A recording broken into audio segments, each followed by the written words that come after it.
हम्फ, आगे बढ़ो और कोशिश करो। ब्रोकन ड्रैगन व्यू की आंखें ठंडी थीं, अकल्पनीय रोशनी से फूट रही थीं। उसी समय एक शक्तिशाली आभा समुद्र की तरह फूट पड़ी और येक्षिवेन को ढक लिया। हालांकि येक्षिवेन ने इसकी बिल्कुल भी परवाह नहीं की।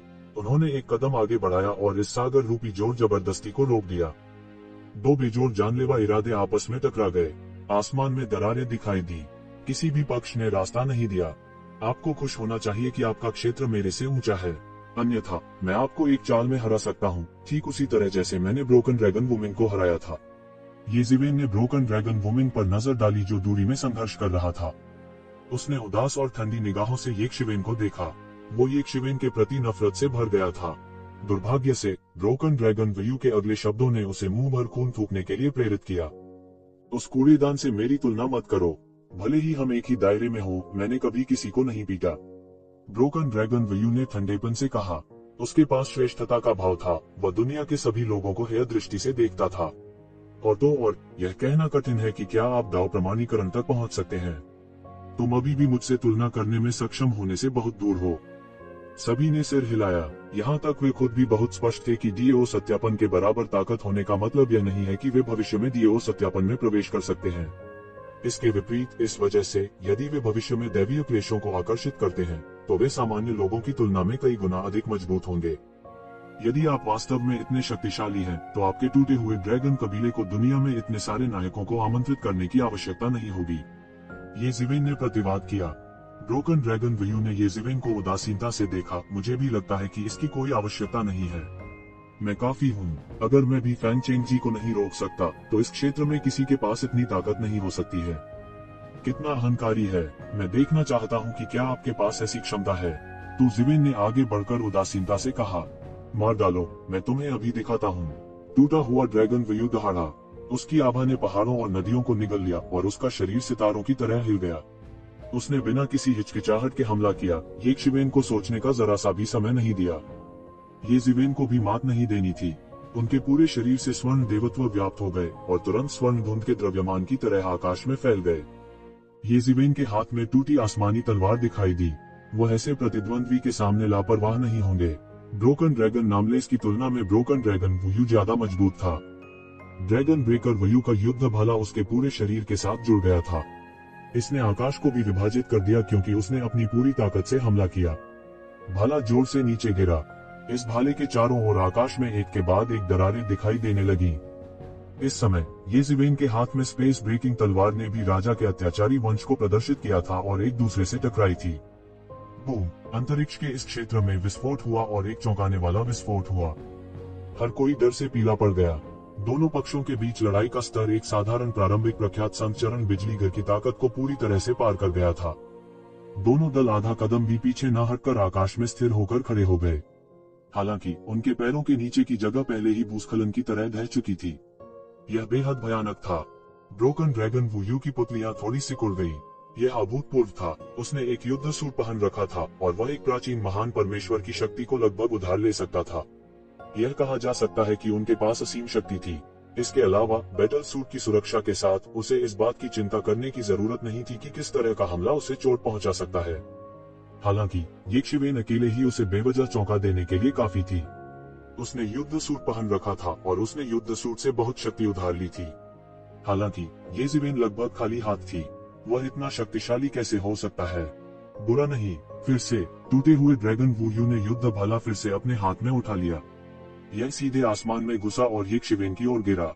भयानक सूक्ष्म हवा चली और उसके बाल लगातार झड़ते रहे। उनकी आंखें बेहद शांत थीं और उनमें घबराहट का लेशमात्र भी संकेत नहीं था। उसके हाथ में लंबी तलवार से एक अतुलनीय रूप से चौंकाने वाला दिव्य प्रकाश फूट पड़ा। घातक विद्वान, क्या तुमने यह नहीं कहा कि मैं एक ही दायरे में तुम्हारे लिए कोई मुकाबला नहीं हूँ? भले ही हम एक ही दायरे में हो, फिर भी मैं तुम्हें मार डालूंगा। ब्रोकन ड्रैगन व्यू ने ठंडे और दबंग अंदाज में कहा। ब्रोकन ड्रैगन कबीले के नंबर 1 जीनियस के रूप में उनके पास ऐसा आत्मविश्वास था और उनके पास भी ऐसा आत्मविश्वास था। बकवास बंद करो। मेरे द्वारा तुम्हें हराने के लिए प्रतीक्षा करो, फिर हम धीरे धीरे बात करेंगे। येज़िवेन ने एक कदम आगे बढ़ाया और उसके पैरों के नीचे एक बड़ा छेद दिखाई दिया। उनके हाथ में आकाश को तोड़ने वाली तलवार ने सम्राट के आगमन को प्रदर्शित किया। इस समय तलवारची के साथ जो निकली वह पहले से ही एक अतुलनीय शक्तिशाली सम्राट के रूप में अवतार ले चुका था, जो स्वर्ग और पृथ्वी के बीच सब कुछ नियंत्रित करता था। टूटी हुई ड्रैगन वुयू की जानलेवा आभा और भी अधिक भारी थी। भयानक वास्तविक मौलिक ऊर्जा पूरी तरह से जादुई शक्ति में बदल गई थी। यह एक भयानक ऊर्जा थी जो वास्तविक मौलिक ऊर्जा से एक स्तर अधिक थी। प्राचीन काल से एक कहावत थी कि जादुई शक्ति सर्वशक्तिमान थी और जादुई शक्ति असीम थी, और यह असीम जादुई शक्ति इस जादुई शक्ति की ऊर्जा को संदर्भित करती है। ब्रोकन ड्रैगन वुयू की ऊर्जा तुरंत पहले की तुलना में कई स्तरों पर मजबूत हो गई। यह नीचे के क्षेत्र के ऊपर के क्षेत्र को कुचलना था। बजना, तेज गर्जना के साथ लंबी तलवार की नोक और युद्ध भाला सीधे टकरा गए। वे दोनों अद्भुत युद्ध शक्ति से प्रस्फुटित हुए और उनके युद्ध करने के इरादे ने पूरे ब्रह्मांड को भेद दिया। हर कोई मदद नहीं कर सकता था, लेकिन अपनी रीढ़ के नीचे ठंडक महसूस कर रहा था। यदि ऐसी लड़ाई बाहर होती तो इसमें कोई संदेह नहीं था कि यह एक भयानक आपदा होगी। एक बार इस तरह की लड़ाकू शक्ति पूरी तरह से मुक्त हो जाने के बाद और लड़ाई को जल्द से जल्द समाप्त नहीं किया जा सकता, यह एक वास्तविक आपदा होगी। यह पूरे प्रयास की लड़ाई थी। ये शिवेन के मुंह से सुनहरे खून की धारा फूट पड़ी। उसकी आंखें वास्तव में थोड़ी मंद हो गईं। सब कांप उठे। सबके सामने आने के बाद ये पहली बार ये शिवेन घायल हुआ था। क्या ऐसा हो सकता है कि यह काला घोड़ा भी, जिसके बारे में सभी आशावादी थे, ब्रोकन ड्रैगन वुयू के लिए एक मैच नहीं था? निश्चित रूप से वे अधिक से अधिक साधारण दाव पुष्टिकरण मास्टर्स को ही चुनौती दे सकते थे। किसी को पता होना चाहिए कि ब्रोकन ड्रैगन वुयू डाउ कन्फर्मेशन तक पहुंचने से पहले वह डाउ कन्फर्मेशन के शीर्ष अस्तित्व के बराबर था। कहने की बात नहीं है, डाउ कन्फर्मेशन तक पहुंचने के बाद वह लगभग तुरंत सभी से आगे निकल गया।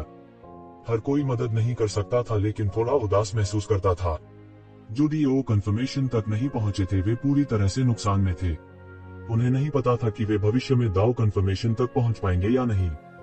दूसरी तरफ ब्रोकन ड्रैगन वुयू का शरीर दिव्य चमक में नहाया हुआ था और उसका रूप स्पष्ट रूप से नहीं देखा जा सकता था। वह एक जीवित भगवान की तरह लग रहा था। यह वास्तव में थोड़ा दिलचस्प है। क्या यह आध्यात्मिक शक्ति है? यह वास्तव में आश्चर्यजनक है। ये शिवेन हल्के से मुस्कुराए और अपने मुंह के कोने से खून पोंछ दिया। आध्यात्मिक शक्ति की शक्ति उसकी कल्पना से कहीं अधिक शक्तिशाली थी। यह लगभग कहा जा सकता है कि यह उनकी प्रारंभिक अपेक्षाओं को पूरी तरह से पार कर गया था। अब तक जिन 3 देवताओं से उसने संघर्ष किया था, चाहे वह रसातल के दानव गुरु हो या दैवीय संघ के नेता हो, वे अभी ताओ पुष्टि तक पहुंचे थे और उनके शरीर में क्यूई अभी तक पूरी तरह से आध्यात्मिक शक्ति में परिवर्तित नहीं हुई थी। इसलिए उसे इसका आभास नहीं हुआ। ब्रोकन ड्रैगन परिवार के महान कमांडर के पास पर्याप्त समय नहीं था। शुरू से अंत तक वह दबा हुआ था और उसके पास उसे मुक्त करने का समय नहीं था। क्या वास्तव में उसे देवता के रूप में हराने का कोई तरीका नहीं है? बहुत से लोग थोड़े हताश थे। उन्हें भरोसा था कि वे किसी से नहीं हारेंगे, लेकिन इस समय वे थोड़े हताश थे। यहाँ तक कि शिवेन भी ऐसी थी। उन्हें तो छोड़ ही दीजिए। टकराना। अनंत दिव्य तेज के भीतर से एक हल्की सी कर्कश आवाज आई और रक्त का एक तार फूट पड़ा। यह ब्रोकन ड्रैगन वुयू के शरीर से छींटे पड़े थे। यह दिव्य रक्त है। क्या ऐसा हो सकता है कि ब्रोकन ड्रैगन वुयू भी घायल हो? हर कोई हैरान रह गया। उन्हें विश्वास नहीं हो रहा था। ये शिवेन घायल हो गई थी। कोई फर्क नहीं पड़ता कि वह कितना मजबूत था। वह केवल एक देवता था और टूटा हुआ ड्रैगन वुयू एक वास्तविक देवता था। वह भी कैसे घायल हो सकता है?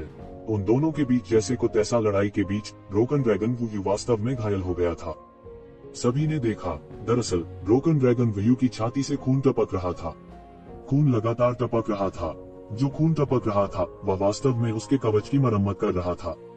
भगवान के कवच की मरम्मत के लिए भगवान के रक्त का उपयोग करना ब्रोकन ड्रैगन वुयू वास्तव में अद्भुत था। यहाँ तक अगर वह सिर्फ घायल हो गया होता तो कितने लोग उसे कमाने की हिम्मत करते। यह बोलते हुए सभी ने एक और भी भयानक तथ्य के बारे में सोचा। टूटे ड्रैगन वुयू ने अपनी आध्यात्मिक शक्ति से ये शिवेन की चीख को कुचलने के लिए अपने श्रेष्ठ दायरे पर भरोसा किया था, लेकिन परिणाम यह था कि दोनों पक्ष हार गए थे। क्या ऐसा परिणाम सबको चौंका देने के लिए काफी नहीं था? यद्यपि मैं आपको कुचलने के लिए अपने दायरे का उपयोग नहीं करना चाहता, फिर भी कोई दूसरा रास्ता नहीं है। मैं नहीं चाहता कि यह लड़ाई लंबी चले। ब्रोकन ड्रैगन वुयू ने बेहोश होकर कहा। उसके शरीर पर घाव जल्दी से ठीक हो गए थे और जल्द ही शुरू से कोई फर्क नहीं पड़ा। हर कोई हैरान रह गया। क्या ये शिवेन इतना मजबूत हो गया था कि वह अपनी पूरी ताकत का उपयोग किए बिना टूटे हुए ड्रैगन वुयू को दबा भी नहीं सकता था? उसके विपरीत ये शिवेन के ठीक होने की गति भी अद्भुत थी। हालांकि उसके पास एक दिव्य शरीर नहीं था। फोनिक्स पुनर्जनन तकनीक के साथ सोने का पानी चढ़ा अत्याचारी रूप उसकी पुनर्प्राप्ति गति ब्रोकन ड्रैगन वुयू की तुलना में बेहतर थी। जैसा कि मैंने कहा, आपको उसी दायरे में मारना आसान है। भले ही हम एक ही दायरे में न हो, आपको मारना मुश्किल नहीं है। ये ज़िवेन ने बिल्कुल भी हार नहीं मानी। ब्रोकन ड्रैगन वुयू ने उपहास किया। वह अपने हाथ में एक खूनी भाला लेकर येकशिवेन की ओर दौड़ा और उसके दूसरे हाथ में एक पत्थर की गोली दिखाई दी। टूटा ड्रैगन ब्रेकिंग स्टेल हैंड। यह ब्रोकन ड्रैगन परिवार की सर्वोच्च खोई हुई तकनीक थी। यह सर्वोच्च देव स्तर की खोई हुई तकनीक थी जिसे ब्रोकन ड्रैगन स्टोन पर समझा गया था। इसने येकशिवेन को वही दबा दिया। हालांकि ब्रोकन ड्रैगन स्टोन नकली था, ब्रोकन ड्रैगन के दो शब्द वास्तव में चमक रहे थे, जैसे कि एक शक्तिशाली गुरु शास्त्रों का जाप कर रहा था। ब्रोकन ड्रैगन स्टोन को हिला रहा था और अपने शक्तिशाली प्रतिद्वंद्वी को दबा रहा था। येकशिवेन को अभी भी जरा सा भी डर नहीं था। उसने बिल्कुल नहीं दिया। उसने सीधे छुटकारे के दैवीय मूर्ति को नष्ट कर दिया और छुटकारे के भगवान में बदल गया। Broken dragon breaking stale hand से पूरी तरह से जूझते हुए एक पंच फूटा। बूम! बड़ी गर्जना हुई। डिवाइन फिस्ट ऑफ रिडेम्पशन और broken dragon breaking stale hand सीधे टकरा गए। चलकता हुआ दिव्य प्रकाश आकाशगंगा के विस्फोट के समान चमकदार था, जिससे संपूर्ण ब्रह्मांड एक पल में अन्य सभी रंगों को खो देता है। इस समय और स्थान पर सबका ध्यान केवल यही रह गया था। शुआ, हालांकि इस तरह का आक्रामक सिर्फ एक दिखावा था। असली खूनी चाल खूनी भाले के साथ येकशिवेन के सामने आ गई, जिसने आकाश और पृथ्वी को ढक लिया। येकशिवेन के हमले से उसके युद्ध के कपड़े भी फट गए थे। उसके शरीर पर अनगिनत घाव थे और खून स्तंभ की तरह बह रहा था। हालांकि उन्होंने इस समय इसकी परवाह नहीं की। उसे येकशिवेन द्वारा एक प्रतिकूल स्थिति में धकेल दिया गया था। उसके लिए यह पहली बार था। यहाँ तक अपने गर्व के साथ उन्होंने कभी इतने कठिन प्रतिद्वंद्वी का सामना नहीं किया था। टूटा हुआ ड्रैगन वुयू एक जानवर की तरह दहाड़ा। उसके नेत्रों में प्रचंड प्रकाश भरा हुआ था। उसने दोनों हाथों में खून जैसा लाल भाला पकड़ा हुआ था और येकशिवेन की तरफ दौड़ा। यह अंत है, मैं अब तुम्हें हरा दूंगा। मैं खेलना जारी नहीं रखना चाहता। टकराना! यह तलवार सीधे उसके शरीर पर लगे लोहे के कवच पर जा लगी। एक चिंगारी फूटी और फिर मौके पर खून बिखर गया। उसके शरीर पर लोहे का कवच, जो अज्ञात था कि कितना मजबूत था, सीधे फट गया और खून के छींटे फूट पड़े। तलवार हवा में चुभ गई, जैसे कोई तारा फट गया हो। तलवार का फूल सितारों के ब्रह्मांड में बदल गया और तुरंत नीचे गिर गया। उसे नहीं पता था कि यह कब शुरू हुआ था, लेकिन येकशिवेन के हमले को रोकना पहले से ही खुश होने वाली बात थी। जोर की गर्जना हुई, परमाणुओं का सफाया हो गया और एक विशाल मशरूम बादल उड़ गया। पूरी तरह से सब कुछ निगल गया। कोई साफ नहीं देख पा रहा था। उसने यह कल्पना करने का साहस नहीं किया कि किस प्रकार का शरीर इतना अत्याचारी हो सकता है। इसमें कोई आश्चर्य की बात नहीं है कि जब वे पहले से ही युद्ध कवच पहने हुए थे तो येकशिवेन नुकसान में नहीं हो सकते थे। टूटे हुए ड्रैगन वुयू ने अब अपनी चोटों की परवाह नहीं की। उसने सीधे टूटे हुए ड्रैगन स्टोन को खींचा और येकशिवेन की स्काई फ्लिपिंग सील से टकरा गया। प्रारंभ में ब्रोकन ड्रैगन वुयू अभी भी अपने युद्ध कवच पर भरोसा कर सकता था, जो कि येकशिवेन पर हमला करने के लिए अतुलनीय रूप से मजबूत था। वो येकशिवेन को घायल भी कर सकता था। हालांकि धीरे धीरे जैसे जैसे उसका युद्ध कवच क्षतिग्रस्त होता गया, उसके और येकशिवेन के बीच की खाई भी धीरे धीरे चौड़ी होती जा रही थी। धीरे धीरे उसे अधिक से अधिक चोटें लगी और धीरे धीरे वह येकशिवेन के लिए कोई मुकाबला नहीं रह गया था। येकशिवेन ने अभी अभी जमीन पर कदम रखा और ऑब्जर्विंग पर्सन स्क्रिप्चर को संचालित किया। परिवेश एक ब्रह्मांड में बदल गया और इस ब्रह्मांड में सूर्य, चंद्रमा और तारे उसके चारों ओर घूमते रहे। वह इस ब्रह्मांड में एकमात्र सच्चे भगवान की तरह थे। कुछ भी उसके कदमों को नहीं रोक सकता था और कुछ भी उसकी स्थिति को हिला नहीं सकता था। टकराना! हम्फ! ब्रोकन ड्रैगन वुयू जरा सा भी डरा हुआ नहीं था। इस समय एक युद्ध देवता अचानक उसके हाथ में खून के रंग का भाला लेकर खड़ा हो गया। भाले से खून के रंग का प्रकाश फूट पड़ा। रक्त रंजित ऊर्जा फूट पड़ी, अद्वितीय दानव को रोककर। ब्रोकन ड्रैगन वुयू इस तरह की शक्ति का सामना नहीं कर सका और उसे उड़ते हुए भेजा गया। उसने मुक्का मारा और यह मुक्का आकाश में एक उल्कापिंड की तरह पूरे ब्रह्मांड में घुस गया। जहाँ कहीं से वह गुजरा, तारे पूरी तरह से टूट गए और यहाँ तक कि आकाश भी चकनाचूर हो गया। येकशिवेन ने पहले ही बढ़त बना ली थी। वह ड्रैगन वुयू को व्यवस्थित तरीके से दबा रहा था और उसके हाथों में आश्चर्यजनक शक्ति के साथ सभी प्रकार की मार्शल आर्ट फूट पड़ी थी। बूम! तलवार के इस वार में वह एक सच्चे सम्राट दबंग वंश में परिवर्तित हो गया था। हालांकि ब्रोकन ड्रैगन वुयू शक्तिशाली था, लेकिन वह इतना शक्तिशाली नहीं था कि उसे निराश महसूस करा सके। अब जबकि उसने इसका परीक्षण कर लिया था, ब्रोकन ड्रैगन वुयू की क्षमता लगभग अमर स्तर के मध्य में थी। वह टूटने से बस एक कदम दूर था। उसके पूरे शरीर की शक्ति को एक परम ऊंचाई तक उठाया गया था। अचानक उसमें से एक आकृति गिर गई। सभी ने करीब से देखा और वह व्यक्ति कोई और नहीं बल्कि ब्रोकन ड्रैगन वुयू था। इस समय ब्रोकन ड्रैगन वुयू के शरीर से काफी खून बह रहा था और वह पहले की तरह शक्तिशाली नहीं रह गया था। वह खेदजनक स्थिति में था, अत्यंत खेदजनक। दानव और रक्तरंजित युद्ध देवता दोनों के शरीर एक ही समय में फट गए और सुनहरा रक्त छिटक गया। उनमें से कोई भी कलात्मक आत्माएं नहीं थी, बल्कि वे दो दिव्य कलाकृतियों की इच्छा से बनी थी। वे असली आर्टिफैक्ट स्पिरिट से बहुत दूर थे, लेकिन वास्तव में वे आर्टिफैक्ट स्पिरिट से ज्यादा मजबूत नहीं थे। हालांकि यक्षिवेन बिल्कुल भी नहीं चकमा दिया। आसुरी ऊर्जा का एक स्पर्श सीधे उसके शरीर से उड़ गया और तुरंत उसे उसमें लपेट लिया। यह दानव सम्मन बैनर था। लगभग तुरंत ही दानव आह्वान बैनर दानव क्यूई की एक अंतहीन राशि के साथ बढ़ गया, एक अतुलनीय दानव प्रमुख में बदल गया। उसने ब्रोकन ड्रैगन व्यू की दिशा में झपट्टा मारा, अपना खूनी मुंह खोला और अपने मुंह में जो कुछ भी देखा उसे निगल लिया। यह उन दोनों के बीच खूनी लड़ाई थी। इस तरह के हमले ने सभी को अपनी रीढ़ की हड्डी में ठंडक का एहसास कराया। इन दोनों लोगों की ताकत स्पष्ट रूप से उनसे ऊपर थी। वे केवल डेमिगॉड क्षेत्र में थे, लेकिन वे सिद्धांत क्षेत्र में शक्तिशाली विशेषज्ञों को मारने के लिए पहले से ही काफी मजबूत थे। जिस चीज ने उनके आत्मसम्मान को और भी अस्वीकार्य बना दिया वह यह था कि यह व्यक्ति केवल देवताओं के दायरे में था, जो कि उसके मुकाबले एक संपूर्ण क्षेत्र था। आपका शरीर किस तरह का रक्षा हथियार है? उसने डरते हुए कहा। इसे स्पष्ट रूप से कहें तो वह ब्रोकन ड्रैगन परिवार में बिल्कुल भी विश्वास नहीं करता था। वह एक तलवार से गंभीर रूप से घायल हो गया था और ब्रोकन ड्रैगन व्यू के पास चकमा देने का समय भी नहीं था। हालांकि ब्रोकन ड्रैगन व्यू भी एक निर्दयी व्यक्ति था।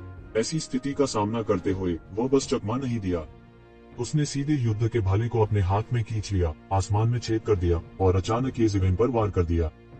यह कैसे संभव है? यह शरीर? ब्रोकन ड्रैगन व्यू अचानक चौंक गया। उसे उम्मीद नहीं थी कि वो यक्षिवेन के शरीर में केवल 3 इंच ही वार कर पाएगा। ये जीवेन के आंतरिक अंगों पर वार करने की उसकी मूल योजना से यह पूरी तरह से अलग था। बूम! ताकत के मामले में उनका पलड़ा भारी था। उसने अभी तक अपनी पूरी ताकत का उपयोग नहीं किया था और उसने मार्शल आर्ट अवतार और 5 एम्परर्स बैटल आर्मर को एकीकृत नहीं किया था। अन्यथा उसकी ताकत अमर स्तर के मध्य में एक मास्टर के बराबर होगी। पफ! तेज! हालांकि यह उसके लिए बिल्कुल भी समस्या नहीं थी। यह एक क्रूर युद्ध था। दो देव कलाकृतियों के बीच लड़ाई को न तो दूसरे को रास्ता देने के रूप में वर्णित किया जा सकता है। यह बेहद क्रूर था। सर्वोच्च कौशल के रूप में जिस पर ब्रोकन ड्रैगन परिवार भरोसा करता था, broken dragon tablet breaking hand की शक्ति स्वाभाविक रूप से आत्मव्याख्यात्मक थी। ये यक्षिवेन की असली कातिलाना चाल थी। जोरदार टक्कर की आवाज आई। यह एक दुखद युद्ध था। दोनों शिल्पियों में जोरदार टक्कर हुई। हालांकि ब्रोकन ड्रैगन व्यू के हाथ में लड़ाई का भाला शक्तिशाली था, लेकिन दानव बुलाने वाले झंडे की रक्षा को तोड़ने का कोई रास्ता नहीं था। यह बहुत तेज था और यह सीधे यक्षिवेन के शरीर में घुस गया। नफरत के हमले के तहत दानव बुलाने वाले झंडे के बचाव में भी छेद कर दिया गया था और यह सीधे येज़ेवेन के शरीर में फूट गया। बजना! हालांकि सौभाग्य से भले ही उसने अपनी पूरी ताकत का उपयोग नहीं किया हो, वह अपनी ताकत से ब्रोकन ड्रैगन व्यू को पूरी तरह से दबा सकता था और वह धीरे धीरे उसे हरा सकता था। हालांकि बहुत देर हो चुकी थी। उसकी प्रतिक्रिया इतनी तेज नहीं थी जितनी यक्षिवेन की। भले ही उसने येज़ेवेन की तलवार की गति को धीमा करने के लिए अपने क्षेत्र का उपयोग किया, फिर भी उसने सीधे उसके शरीर को काट दिया। बजना! हालांकि यह बेकार था। यक्षिवेन की ताकत के सामने उनके सभी हमले बहुत बचकाने लगते थे। ब्रोकन ड्रैगन व्यू का चेहरा थोड़ा बदल गया और वह थोड़ा भौहें चढ़ा ली। यह पहली बार था जब वह इतना गंभीर था। यक्षिवेन का हमला बहुत तेज था और इससे भी बुरी बात यह थी कि यक्षिवेन के हमले ने बिल्कुल भी हार नहीं मानी। इसे लगभग शक्तिशाली और भारी कहा जा सकता है। ऐसा दृश्य अत्यंत भयानक था, मानो कोई सम्राट संसार का विनाश कर रहा हो। तेज! उसके पास एक बैकअप योजना होनी चाहिए, नहीं तो कुछ हो गया तो उसका नुकसान हो जाएगा। लगभग कुछ भी इस तलवार के हमले को नहीं रोक सका। दानव और रक्त के रंग वाले वारगॉड के बीच टकराव यिन और यांग की टक्कर जैसा था। ऐसा लग रहा था मानो दुनिया बिखरने वाली है। इस हमले से दुनिया पूरी तरह से धू धू कर जलने वाली थी। यह एक दिव्य कलाकृति की भयानक शक्ति थी। इस पूरी ताकत के हमले के तहत यह एक भगवान के बराबर था या एक भगवान से भी ज्यादा भयानक था। बजना! अगर उसे कोई सफलता मिली तो उसे कुछ समय बर्बाद करना पड़ सकता था, लेकिन अब उसका यक्षिवेन के लिए कोई मुकाबला नहीं था। दो हत्यारे की चालें लगभग एक के बाद एक पल में आईं। ये दो चालें एक काल्पनिक हमला लगती थी और दूसरी चाल असली मुख्य हमले की दिशा थी। तेज! येज़ेवेन ने उसकी ओर देखा। अभी उसे वार नहीं सहना था। वह इसे लेने के लिए त्यानुवान मिरर का उपयोग कर सकता था, लेकिन उसने फिर भी इसे सीधे लेने का फैसला किया। क्योंकि उसने पहले से ही 2 दिव्य उपकरणों का निर्माण किया था, वह मूल रूप से लिंगफी के रूप में आकर्षक था। अगर वह एक और उत्पादन करता है तो यह भयानक होगा। इसके अलावा त्यानुवान मिरर की गुणवत्ता सामान्य से कहीं अधिक थी। अगर कोई होता जो इसे पहचान पाता तो शायद वो ब्रोकन ड्रैगन कबीले से भाग जाता। उन दोनों के बीच की लड़ाई पहले ही सामान्य साबित करने के तरीके से कहीं आगे निकल चुकी थी। इस समय ब्रोकन ड्रैगन व्यू अपने शुरुआती वादे की परवाह नहीं कर सकता था। वह मूल रूप से येज़िवेन को उसी दायरे में हराना चाहता था, लेकिन अब ऐसा लग रहा था कि यह बिल्कुल असंभव था। भले ही उसका दायरा येज़िवेन से ऊंचा था, फिर भी उसने यह कहने की हिम्मत नहीं की कि वह येज़िवेन का विरोधी था।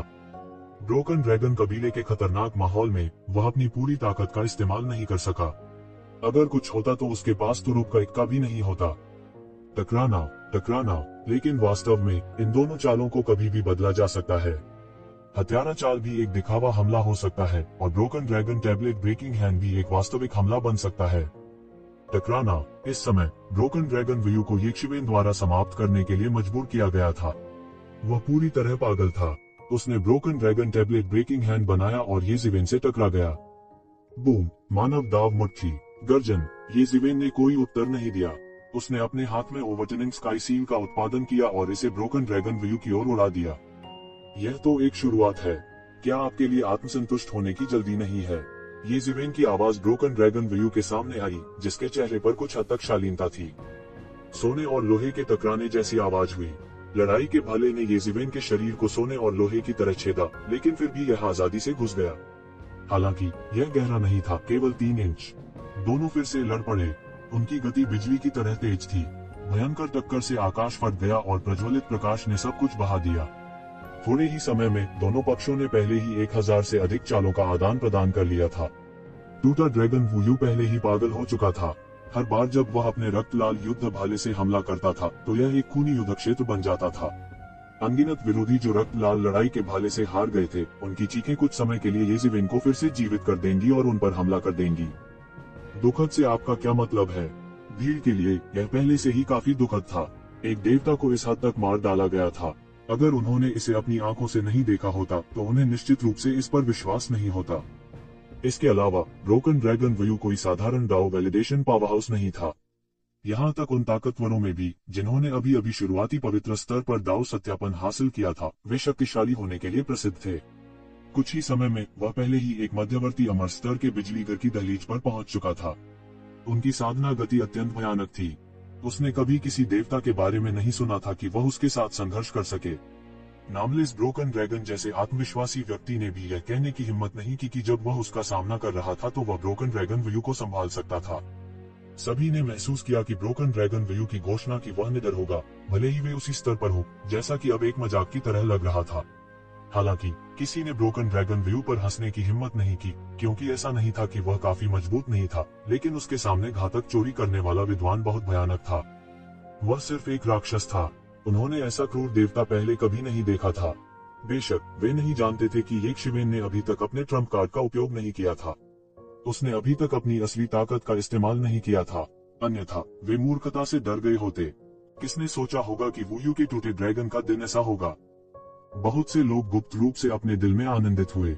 कई लोग अभी भी ब्रोकन ड्रैगन व्यू से नाखुश थे। वे स्वयं बहुत स्पष्ट थे कि वे ब्रोकन ड्रैगन व्यू से बहुत हीन थे।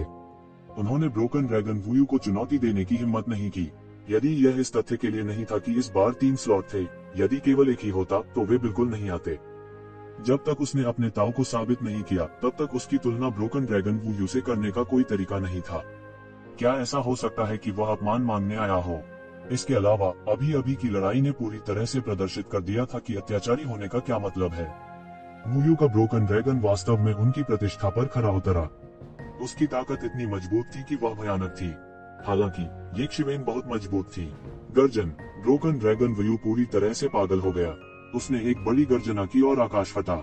सौभाग्य से वे एक छोटी सी दुनिया में थे, नहीं तो बहुत बवाल हो जाता। उसके पीछे एक अकल्पनीय रूप से भयानक आभा के साथ एक उभरती हुई राजसी आकृति थी। उसने अपने मार्शल आर्ट अवतार को अपने शरीर में एकीकृत कर लिया था और वह एक सांस में अमर स्तर के मध्य में एक विशेषज्ञ के साथ प्रतिस्पर्धा करने में सक्षम था। हालांकि वह केवल अमर स्तर के मध्य के तल पर एक विशेषज्ञ था, यह पहले से ही बेहद भयानक था। टूटे हुए ड्रैगन व्यू ने अपनी बर्फ जैसी ठंडी आंखों की जोड़ी खोली और उसके पीछे युद्ध के देवता का एक शक्तिशाली प्रेत दिखाई दिया। उसने संकोच नहीं किया और सीधे उसे मारने के लिए येज़िवेन की ओर दौड़ा। खुश, येज़िवेन की आकृति अचानक उसके सामने से गायब हो गई और वह खाली हवा पर जमकर झपटा। येज़िवेन की गति के साथ चलने में पूरी तरह असमर्थ था। यह अभी भी क्यों है? क्या हमने गलत देखा? सभी को शक था कि उनकी आंखें उन पर चाल चल रही हैं। यह स्पष्ट था कि टूटा हुआ ड्रैगन वू एक अमर स्तर के नौसिखिए की ताकत के साथ फूट पड़ा था, लेकिन परिणाम यह था कि ये जिवेन ने आसानी से इसे चकमा दे दिया था।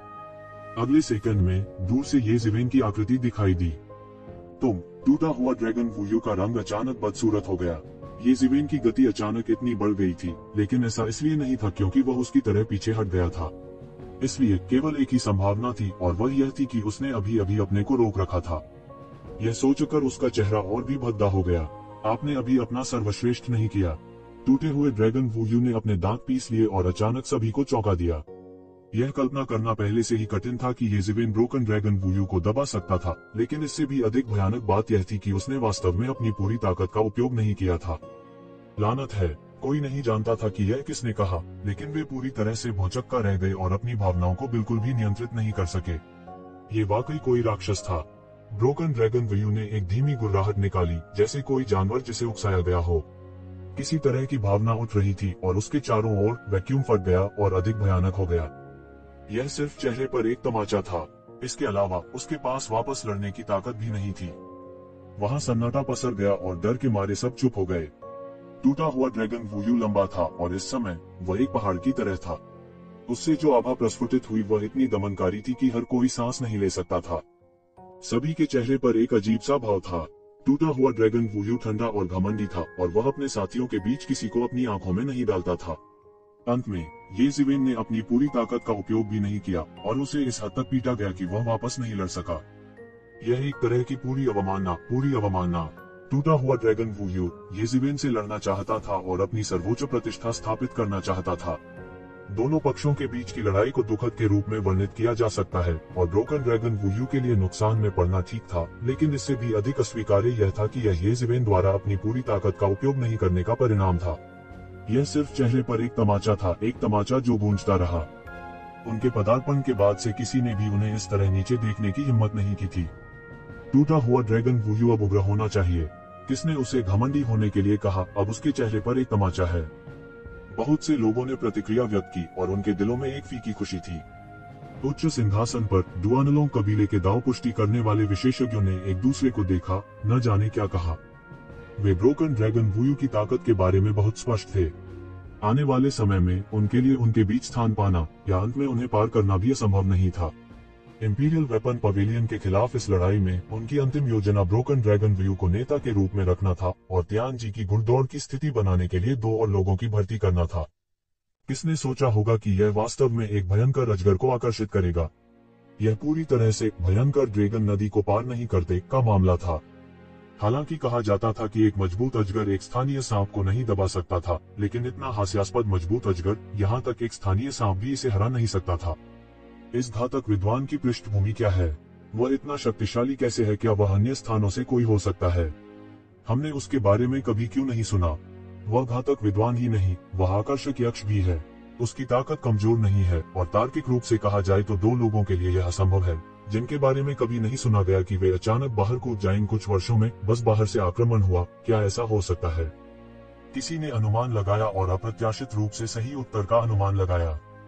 असंभव। उनके शरीर पर आभा उपकरण संप्रभु स्वर्ग के शुद्ध देशी आभा है, अन्यथा स्वर्गीय मार्ग उन्हें कुचलकर मार डालने के लिए पर्याप्त है। किसी ने तुरंत मना कर दिया। इन दोनों लोगों की आभा बहुत शुद्ध थी और उनकी साधना से वे कोई सुराग या दोष नहीं देख सकते थे। और इस समय जब हर कोई चर्चा कर रहा था, ब्रोकन ड्रैगन वू ने आखिरकार अपने शरीर को सीधा कर लिया। उनकी आंखों में ब्रह्मांड का जीवन और मृत्यु समाहित था, जो लोगों के लिए एक अकल्पनीय दबाव लाता था। उसका चेहरा पानी की तरह शांत था और वह कदम दर कदम ये शिवेन की ओर चल पड़ा। उसका मुंह अकल्पनीय रूप से भारी था। उसे ये जिवेन द्वारा मार्शल आर्ट अवतार के साथ जुड़ने के लिए मजबूर किया गया था और मूल रूप से फैंग चेंगजी से निपटने के लिए इसका उपयोग करने की योजना बनाई थी। अब जब उसने ये शिवेन पर इसका इस्तेमाल किया तो नतीजा यह हुआ कि ये शिवेन ने अपनी पूरी ताकत का इस्तेमाल नहीं किया। बूम! टूटे हुए ड्रैगन वू ने अपनी चाल चली। उसका एक हाथ टूटे हुए ड्रैगन स्टोन में बदल गया, सब कुछ कुचल दिया और एक चमकदार दिव्य प्रकाश में बदल गया, जो एक शिवेन की ओर फटा, चकाचौंध करने वाली रोशनी के साथ फूट पड़ा। आकाश कांप रहा था और एक अकल्पनीय भयानक शक्ति अकल्पनीय थी। वह दहाड़ा, यह हमला सूरज को आसमान में गिराने वाला था। टकराना, उसका टूटा ड्रैगन स्टोन ये जिवेन के क्यूई संकुचित हाथ से अवरुद्ध हो गया था। अद्भुत दिव्य प्रकाश फूट पड़ा, लेकिन वह येशिवेन की नाकाबंदी से मुक्त नहीं हो सका। घातक विद्वान, क्या आप अपनी पूरी ताकत से लड़ने की हिम्मत करते हैं? टूटा हुआ ड्रैगन वू येशिवेन पर दहाड़ा। यह पराजित होने से भी अधिक अपमानजनक था। जब तक आपके पास ऐसा करने की क्षमता है तब तक प्रतीक्षा करें, येशिवेन ने धीरे से कहा। उसने अपने हाथ फैलाए और एक अद्भुत मार्शल आर्ट विकसित की। उसका शरीर एक ब्रह्मांड में बदल गया और सूर्य, चंद्रमा और तारे लगातार उसकी गति से घूम रहे थे। यह एक अद्भुत दृश्य था। बहुत से लोग मदद नहीं कर सके, लेकिन जब उन्होंने इसे देखा तो ठंड लग गई। टूटे हुए ड्रैगन सोललेस ने येशिवेन पर हमला करना जारी रखा, लेकिन उसके सभी हमले येशिवेन के सामने बहुत बचकाने लग रहे थे। वे येशिवेन के डिफेंस को बिल्कुल भी नहीं हिला सके। यहाँ तक येशिवेन ने जो ब्रह्मांड विकसित किया था वह भी इसे तोड़ नहीं सका। यहाँ तक केवल अपनी ताकत से येशिवेन टूटे हुए ड्रैगन वू को दबाने के लिए पर्याप्त था। हर कोई हैरान रह गया। ऐसी ताकत का मुकाबला कौन कर सकता है? यदि यह ब्रोकन ड्रैगन वू के लिए नहीं होता तो वे शायद इस दृश्य को देखने के योग्य भी नहीं होते। टूटा हुआ ड्रैगन वू लड़ाई के चलते और अधिक हैरान हो गया। वह इतना निष्क्रिय पहले कभी नहीं था। यहाँ तक कि फैंग चेंगजी का सामना करते समय भी वह इतना निष्क्रिय महसूस नहीं करता था। यह बच्चा भी कमाल का था। उनके शरीर में आध्यात्मिक शक्ति का संचार हुआ। एक पल के लिए आकाश ढह गया और तारों वाला आकाश पूरी तरह से ढह गया। हर तरफ अराजक अशांति थी और यह बेहद चौंकाने वाला लग रहा था। ध्यान से देखो, मेरा मुक्का लो। येशिवेन ने फिर से मुक्ति की दिव्य मूर्ति को नष्ट कर दिया, लेकिन इस बार उसने जानबूझकर अपनी ताकत को दबाया नहीं। इसके बजाय उसने सीधे मुक्का मारा। टकराना। टूटा हुआ ड्रैगन वू मौके पर ही मारा गया और उड़ गया। वह नहीं जानता था कि उसने कितने हजारों मील की दूरी तय की और उसके शरीर पर लगे लोहे के कपड़े पल भर में बिखर गए। अंत में यह एक दैवीय उपकरण नहीं था, बल्कि एक छद्म ईश्वरीय उपकरण था। हर कोई येशिवेन और लिंगफी जैसा नहीं था, जो कुछ दिव्य उपकरणों से इतने समृद्ध थे। इसके अलावा यह एक रक्षात्मक दिव्य उपकरण था। इसका मूल्य कुछ आक्रामक दैवीय उपकरणों की कीमत के बराबर था। सौभाग्य से लोहे के कपड़ों ने उसके लिए सभी हमले किए। यद्यपि लोहे के कपड़े चकनाचूर हो गए थे, फिर भी वे स्वयं सुरक्षित थे। हालांकि इससे पहले कि वह खुश हो पाता, येशिवेन पहले ही उसके सामने दौड़ पड़ा। येशिवेन के बाल हवा में लहरा रहे थे और उसकी आंखें ठंडी थीं। यह ऐसा था जैसे ब्रह्मांड पैदा हो रहा था और नष्ट हो रहा था। वह बहुत शांत था। उसने अपने हाथ में उल्टी आकाश की मुहर को बदल दिया और उसे आकाश से नीचे गिरा दिया। टकराना। टूटे हुए ड्रैगन वू में विरोध करने की ताकत नहीं थी। उसे फिर से धक्का लगा और वह मौके पर ही गिर पड़ा। मैट्रिक्स द्वारा प्रबलित पूरी छोटी सी दुनिया लगभग नष्ट हो गई थी। उसका पूरा शरीर लगभग चकनाचूर हो गया था। ब्रोकन ड्रैगन वू उठने के लिए संघर्ष कर रहा था, लेकिन इस बार वह पूरी तरह से घायल हो गया था। उसमें फिर से खड़े होने की क्षमता कैसे हो सकती थी? येशिवेन भी रुक गई और उसने हमला करना जारी नहीं रखा। इससे डुआन लॉन कबीले के दाव पुष्टिकरण विशेषज्ञों ने राहत की सांस ली। आखिरकार भले ही वे हार गए हों, डुआन लॉन वयू उनमें से एक था और येशिवेन सिर्फ एक बाहरी व्यक्ति था। स्वाभाविक रूप से वे येशिवेन की मदद नहीं कर सकते थे। उनकी नजर में येशिवेन स्वाभाविक रूप से अत्याचारी थी। यह लगभग कहा जा सकता है कि शस्त्र सम्राट स्वर्ग में 80% से अधिक मार्शल आर्ट कमोबेश स्वयं शस्त्र सम्राट से संबंधित थे। दूसरी जगह स्वाभाविक रूप से ब्रोकन ड्रैगन वयू के लिए आरक्षित थी। भले ही वह येशिवेन से हार गया हो, उसके अलावा इतने लंबे समय तक कोई भी येशिवेन का मुकाबला नहीं कर सकता था। येशिवेन को अत्याचारी के रूप में पहचाना गया था। यह एक अशांत महासागर था। किसी भी समय हजारों मीटर से अधिक की विशाल लहरें उठ रही थीं। येशिवेन की आंखों को चौड़ा करने वाली बात यह थी कि ये लहरें और यहाँ तक कि पूरा अशांत महासागर एक तरह की ऊर्जा से रूपांतरित हो गया था। यह वास्तविक समुद्री जल नहीं था। येशिवेन ने मुस्कुराते हुए सिर हिलाया, लेकिन उसने इसे दिल पर नहीं लिया। शीघ्र ही शस्त्र सम्राट स्वर्ग की खामियों को भर दिया जाएगा। वह कैसे रहना जारी रख सकता है? अगली बार के लिए उन्हें 100,000 साल तक इंतजार करना होगा। येशिवेन दहाड़ा बाहर निकला और अचानक टूटे हुए ड्रैगन तालाब में घुस गया, जैसे कोई अजगर समुद्र में लौट रहा हो। उनके दिमाग में एक साहसिक विचार आया। वह ब्रोकन ड्रैगन पॉन्ड में ऊर्जा का उपयोग ब्रोकन ड्रैगन स्टोन को पूरी तरह से परिष्कृत करने के लिए करना चाहता था। कम से कम उसे इसे नियंत्रित करने में सक्षम होने की आवश्यकता थी। दूसरी ओर उपकरण सम्राट मंडप को उपकरण सम्राट द्वारा पीछे छोड़ी गई अधिकांश शिक्षाओं को प्राप्त करने के लिए कहा गया था। हालांकि उनके अलावा कोई नहीं जानता था कि यह सच है या नहीं। आखिरकार उपकरण सम्राट स्वर्ग की किंवदंतियों के अनुसार उपकरण सम्राट बहुत दूर निकल गया था। अत्याचारी की युद्ध शैली क्या थी? यह एक निरंकुश अत्याचारी की युद्ध शैली थी। यह आपको एक दैवीय उपकरण से धमका रहा था। आप क्या कर सकते थे? उसे ऊर्जा की कमी की चिंता भी नहीं करनी पड़ी क्योंकि टूटे ड्रैगन तालाब में ऊर्जा की कमी नहीं थी। यह उनके द्वारा पूरी तरह से अवशोषित कर लिया गया था और दिव्य सम्राट उपकरण शोधन तकनीक को परिष्कृत करने के लिए उनके लिए मूलभूत ऊर्जा बन गई। यह हमारे टूटे ड्रैगन कबीले का सबसे मौलिक टूटा हुआ ड्रैगन तालाब है। आप बहुत भाग्यशाली हैं क्योंकि सामान्य परिस्थितियों में हमारा टूटा हुआ ड्रैगन तालाब जनता के लिए खुला नहीं है। यहाँ तक मैं भी केवल एक बार यहाँ आया हूँ। इस बार हमने इसे टूल सम्राट मंडप की आक्रामकता का विरोध करने के लिए खोला। टूटा ड्रैगन वुशांग ने ये जिवेन को कुछ ईर्ष्या के साथ देखा और कहा, लिंगफी ने ये जिवेन की तरह इसे नहीं छुपाया। वह पूरी तरह से मुझे काटो अगर तुम इसे स्वीकार नहीं करते लुक में थी। ये जिवेन और ब्रोकन ड्रैगन व्यू के बीच आत्मा उत्तेजक लड़ाई की तुलना में लिंगफी की जीत ने सभी को पूरी तरह से असहाय बना दिया। यदि यह कुछ पुराने साथियों के लिए नहीं था जो उपकरण सम्राट के युग से बच गए थे, तो वे व्यावहारिक रूप से यह पुष्टि करने में असमर्थ होंगे कि क्या उपकरण सम्राट वास्तव में अस्तित्व में था या वह किस प्रकार का अस्तित्व था। ये जिवेन और लिंगफी ब्रोकन ड्रैगन कबीले के वुशांग के मार्गदर्शन में डुआनलोंग कबीले में गहरे गए। वे गुप्त स्थानों की परतों से गुजरे और उप स्थानों से होकर गुजरे। उनके हाथों में यदा कदा दैवीय उपकरण होते। हालांकि इन दिव्य उपकरणों को अपेक्षाकृत धनी माना जाता था। हालांकि उनके दिव्य उपकरणों की गुणवत्ता की तुलना लिंगफी के रक्षात्मक दिव्य उपकरण से नहीं की जा सकती। वास्तव में वे समान स्तर पर नहीं थे। चिलचिलाती गर्मी की एक लहर ने उसके चेहरे पर हमला कर दिया, जिससे उसे लगा जैसे उसका पूरा शरीर पिघलने वाला है। हालांकि यह सिर्फ शुरुआत है।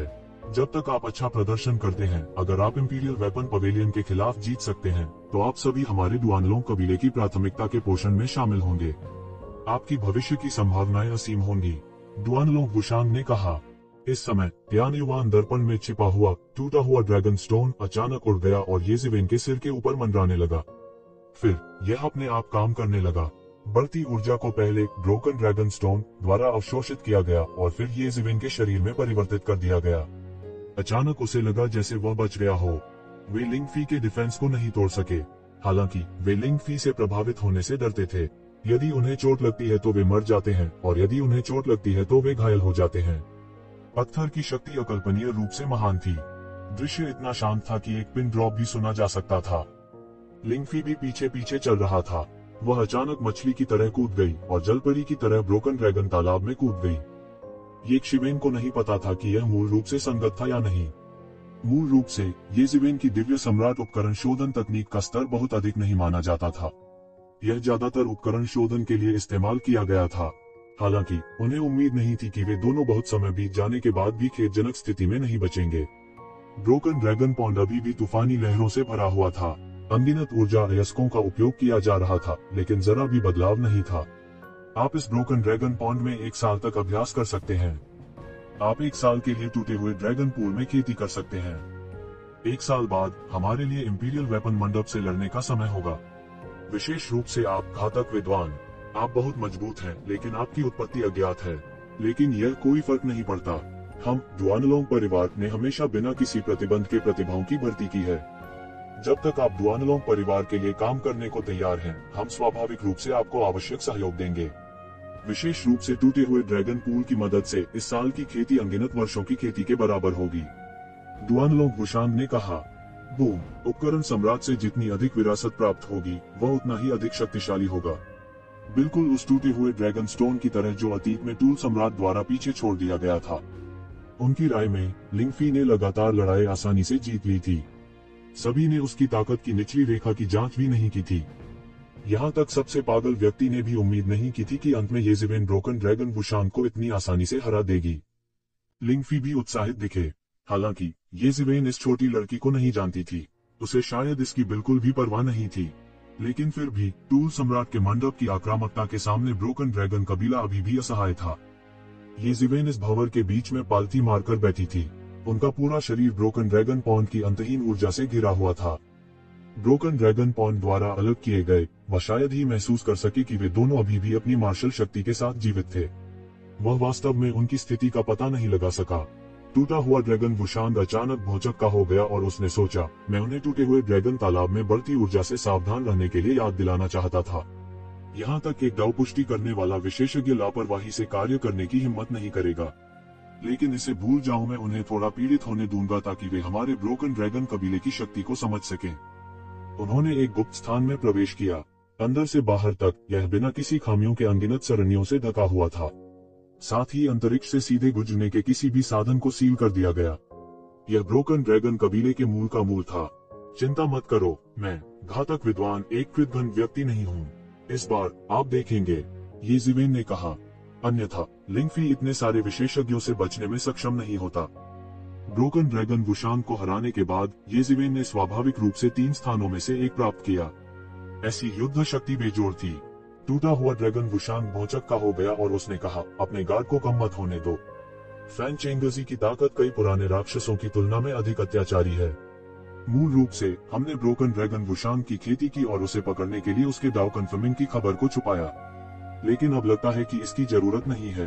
आपकी शक्ति वास्तव में अद्भुत है, लेकिन बेहतर होगा कि आप अपने डाउ की पुष्टि करें, नहीं तो मुझे डर है कि तुम उसके विरोधी नहीं बनोगे। तीसरा स्थान लिंगफी ने सफलतापूर्वक लिया। यह परिणाम भी एक शिवेन की अपेक्षाओं से परे था, लेकिन इससे पहले कि वह कुछ सोचता, ब्रोकन ड्रैगन वुशांग उन्हें ब्रोकन ड्रैगन कबीले की गहराई में ले आया। उसका शरीर एक सुनहरी रोशनी से दमक रहा था। बढ़ती ऊर्जा उसके द्वारा आश्चर्यजनक गति से अवशोषित की जा रही थी। किसी को कोई आपत्ति नहीं थी। इसके विपरीत लिंगफी हैरान नहीं था। वह बस उत्सुकता से इधर उधर देखती रही। उसकी भौहें थोड़ी टेढ़ी हो गईं। ऊर्जा की मात्रा बहुत अधिक थी।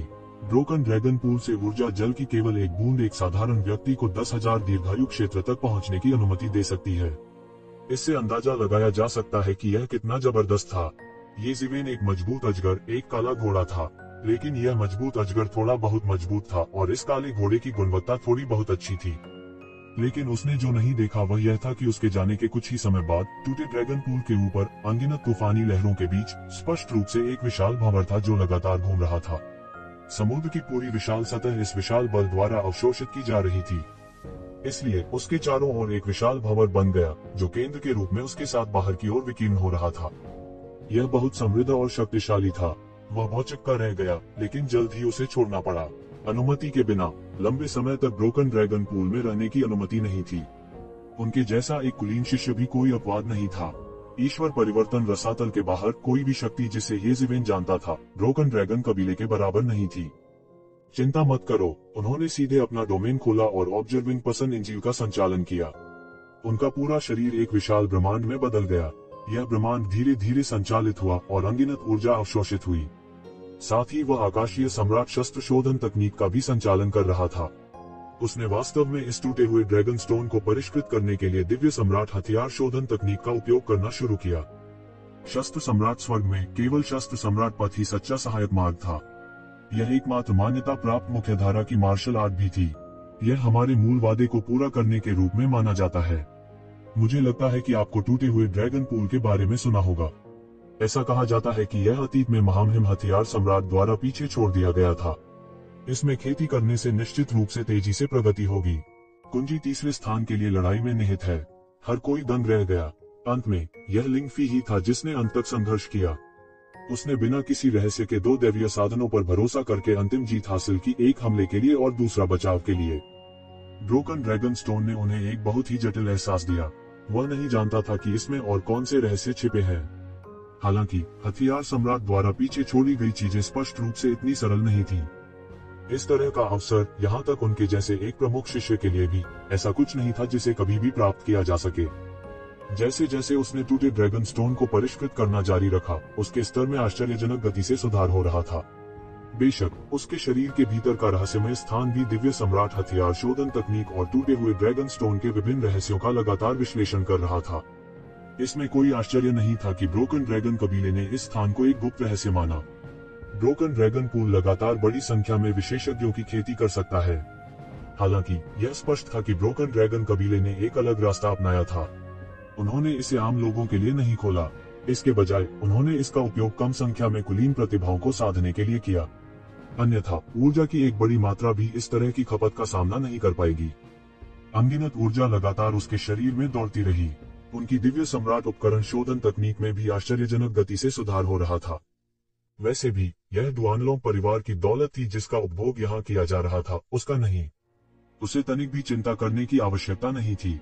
विशेष रूप से जब उसने टूटे हुए ड्रैगन स्टोन के अधिक से अधिक हिस्सों को परिष्कृत किया तो उसके पास बहुत सारी अंतर्दृष्टि भी थी। वह आखिरकार समझ गया कि ब्रोकन ड्रैगन स्टोन डुआनलोंग परिवार की नींव क्यों था। कोई आश्चर्य नहीं कि डुआनलोंग परिवार टूटे हुए ड्रैगन स्टोन को रखने के लिए उपकरण सम्राट मंडप के साथ बाहर जाने में संकोच नहीं करता था। कुछ ही महीनों में वह ब्रोकन ड्रैगन स्टोन को परिष्कृत करके broken dragon tablet smashing hand of the broken dragon कबीले को पूरी तरह से निकालने में सक्षम था। डुआनलोंग परिवार के लोगों के लिए यह एक पवित्र वस्तु थी। उन्हें समझने का अवसर मिलना बहुत ही दुर्लभ था। उन्होंने टूटे हुए ड्रैगन स्टोन को परिष्कृत करने के बारे में कभी नहीं सोचा। हालांकि येशिवेन के पास इस तरह का कोई मनोवैज्ञानिक अवरोध नहीं था। उन्होंने ब्रोकन ड्रैगन स्टोन को एक जादुई उपकरण के रूप में पूरी तरह से परिष्कृत किया। फिर भी उन्होंने पाया कि टूटे हुए ड्रैगन स्टोन को परिष्कृत करने का कोई अच्छा तरीका नहीं था। यह जादू के उपकरण के बजाय लगभग एक शक्तिशाली जादू उपकरण की तरह था। वह लोगों को कुचलने के लिए केवल अपनी अद्भुत कठोरता और शक्ति का उपयोग कर सकता था। यहाँ तक अगर प्रतिद्वंद्वी के पास जादू का उपकरण होता तो भी वे इस तरह के स्मैश का सामना नहीं कर पाते। हालांकि फिर भी शक्ति अद्भुत थी, सामान्य लोगों की कल्पना से परे। आधा साल का समय पलक झपकते बीत गया। येशिवेन, जो खेती में डूबे हुए थे, उन्हें समय बीतने का बिल्कुल भी एहसास नहीं हुआ। इस आधे साल के समय में वह लगातार खेती कर रहा था, लगातार ब्रोकन ड्रैगन पॉन्ड में ऊर्जा को परिष्कृत कर रहा था और ब्रोकन ड्रैगन स्टोन की मार्शल आर्ट को लगातार समझ रहा था। इससे उसका क्षेत्र तेजी से बढ़ा। वह पहले ही दीर्घायु क्षेत्र के प्रारंभिक चरण के महत्वपूर्ण बिंदु पर पहुंच चुका था। यदि वह और आगे जाना चाहता था तो वह केवल दीर्घकालीन साधना और समझ पर निर्भर रह सकता था। अब टूटे ड्रैगन स्टोन पर उपकरण सम्राट द्वारा छोड़े गए दाव पैटर्न के साथ उन्हें अचानक ज्ञानोदय की अनुभूति हुई। रहस्यमय अंतरिक्ष में पागल विश्लेषण और समझ के अलावा वह सिर्फ आधे साल में अमर स्तर के मध्य चरण में पहुंच गया था। यह लगभग कहा जा सकता है कि जब तक वह पर्याप्त कौशल जमा कर लेता है तब तक परमेश्वर के प्रतिशोध को ट्रिगर करना केवल समय की बात है। हालांकि वह फिर भी जाग गया क्योंकि उसने ईश्वर के प्रतिशोध की आभा को महसूस किया। कोई भगवान के प्रतिशोध को पार कर रहा है। उसने तुरंत प्रतिक्रिया दी। त्यानयुवान दर्पण में परमेश्वर के प्रतिशोध का अनुभव करने के बाद वह विशेष रूप से परमेश्वर के प्रतिशोध की आभा के प्रति संवेदनशील था। उनकी आध्यात्मिक शक्ति बढ़ गई और उन्होंने तुरंत देखा कि जो व्यक्ति वर्तमान में क्लेश से गुजर रहा था वह कोई और नहीं बल्कि लिंगफी था। शून्य में लिंगफी ने अपने हाथ में एक लंबी तलवार पकड़ रखी थी जब वह देवता क्लेश के खिलाफ लड़ाई कर रही थी। हालांकि उसने अपनी पूरी आभा को छोड़ने की हिम्मत नहीं की क्योंकि वह ब्रोकन ड्रैगन कबीले में थी, फिर भी वह अपने शरीर पर देवता पर निर्भर थी। कुल मिलाकर वह चोट से ज्यादा डरी हुई थी। यह परमेश्वर का प्रतिफल 1 महीने से अधिक समय तक चला और अंत में गायब हो गया। लिंगफी ने भगवान के प्रतिशोध को सफलतापूर्वक पार कर लिया था और अमर स्तर के प्रारंभिक चरण में प्रवेश कर गया था। लिंगफी ने दैवीय क्लेश को पार कर लिया था। वह स्वचालित रूप से एक देवता की जबरदस्ती लेकर आई। बहुरंगी प्रकाश की किरणें आकाश और पृथ्वी से उतरी। अनंत दिव्य तेज ने लगभग पूरे स्थान को भर दिया।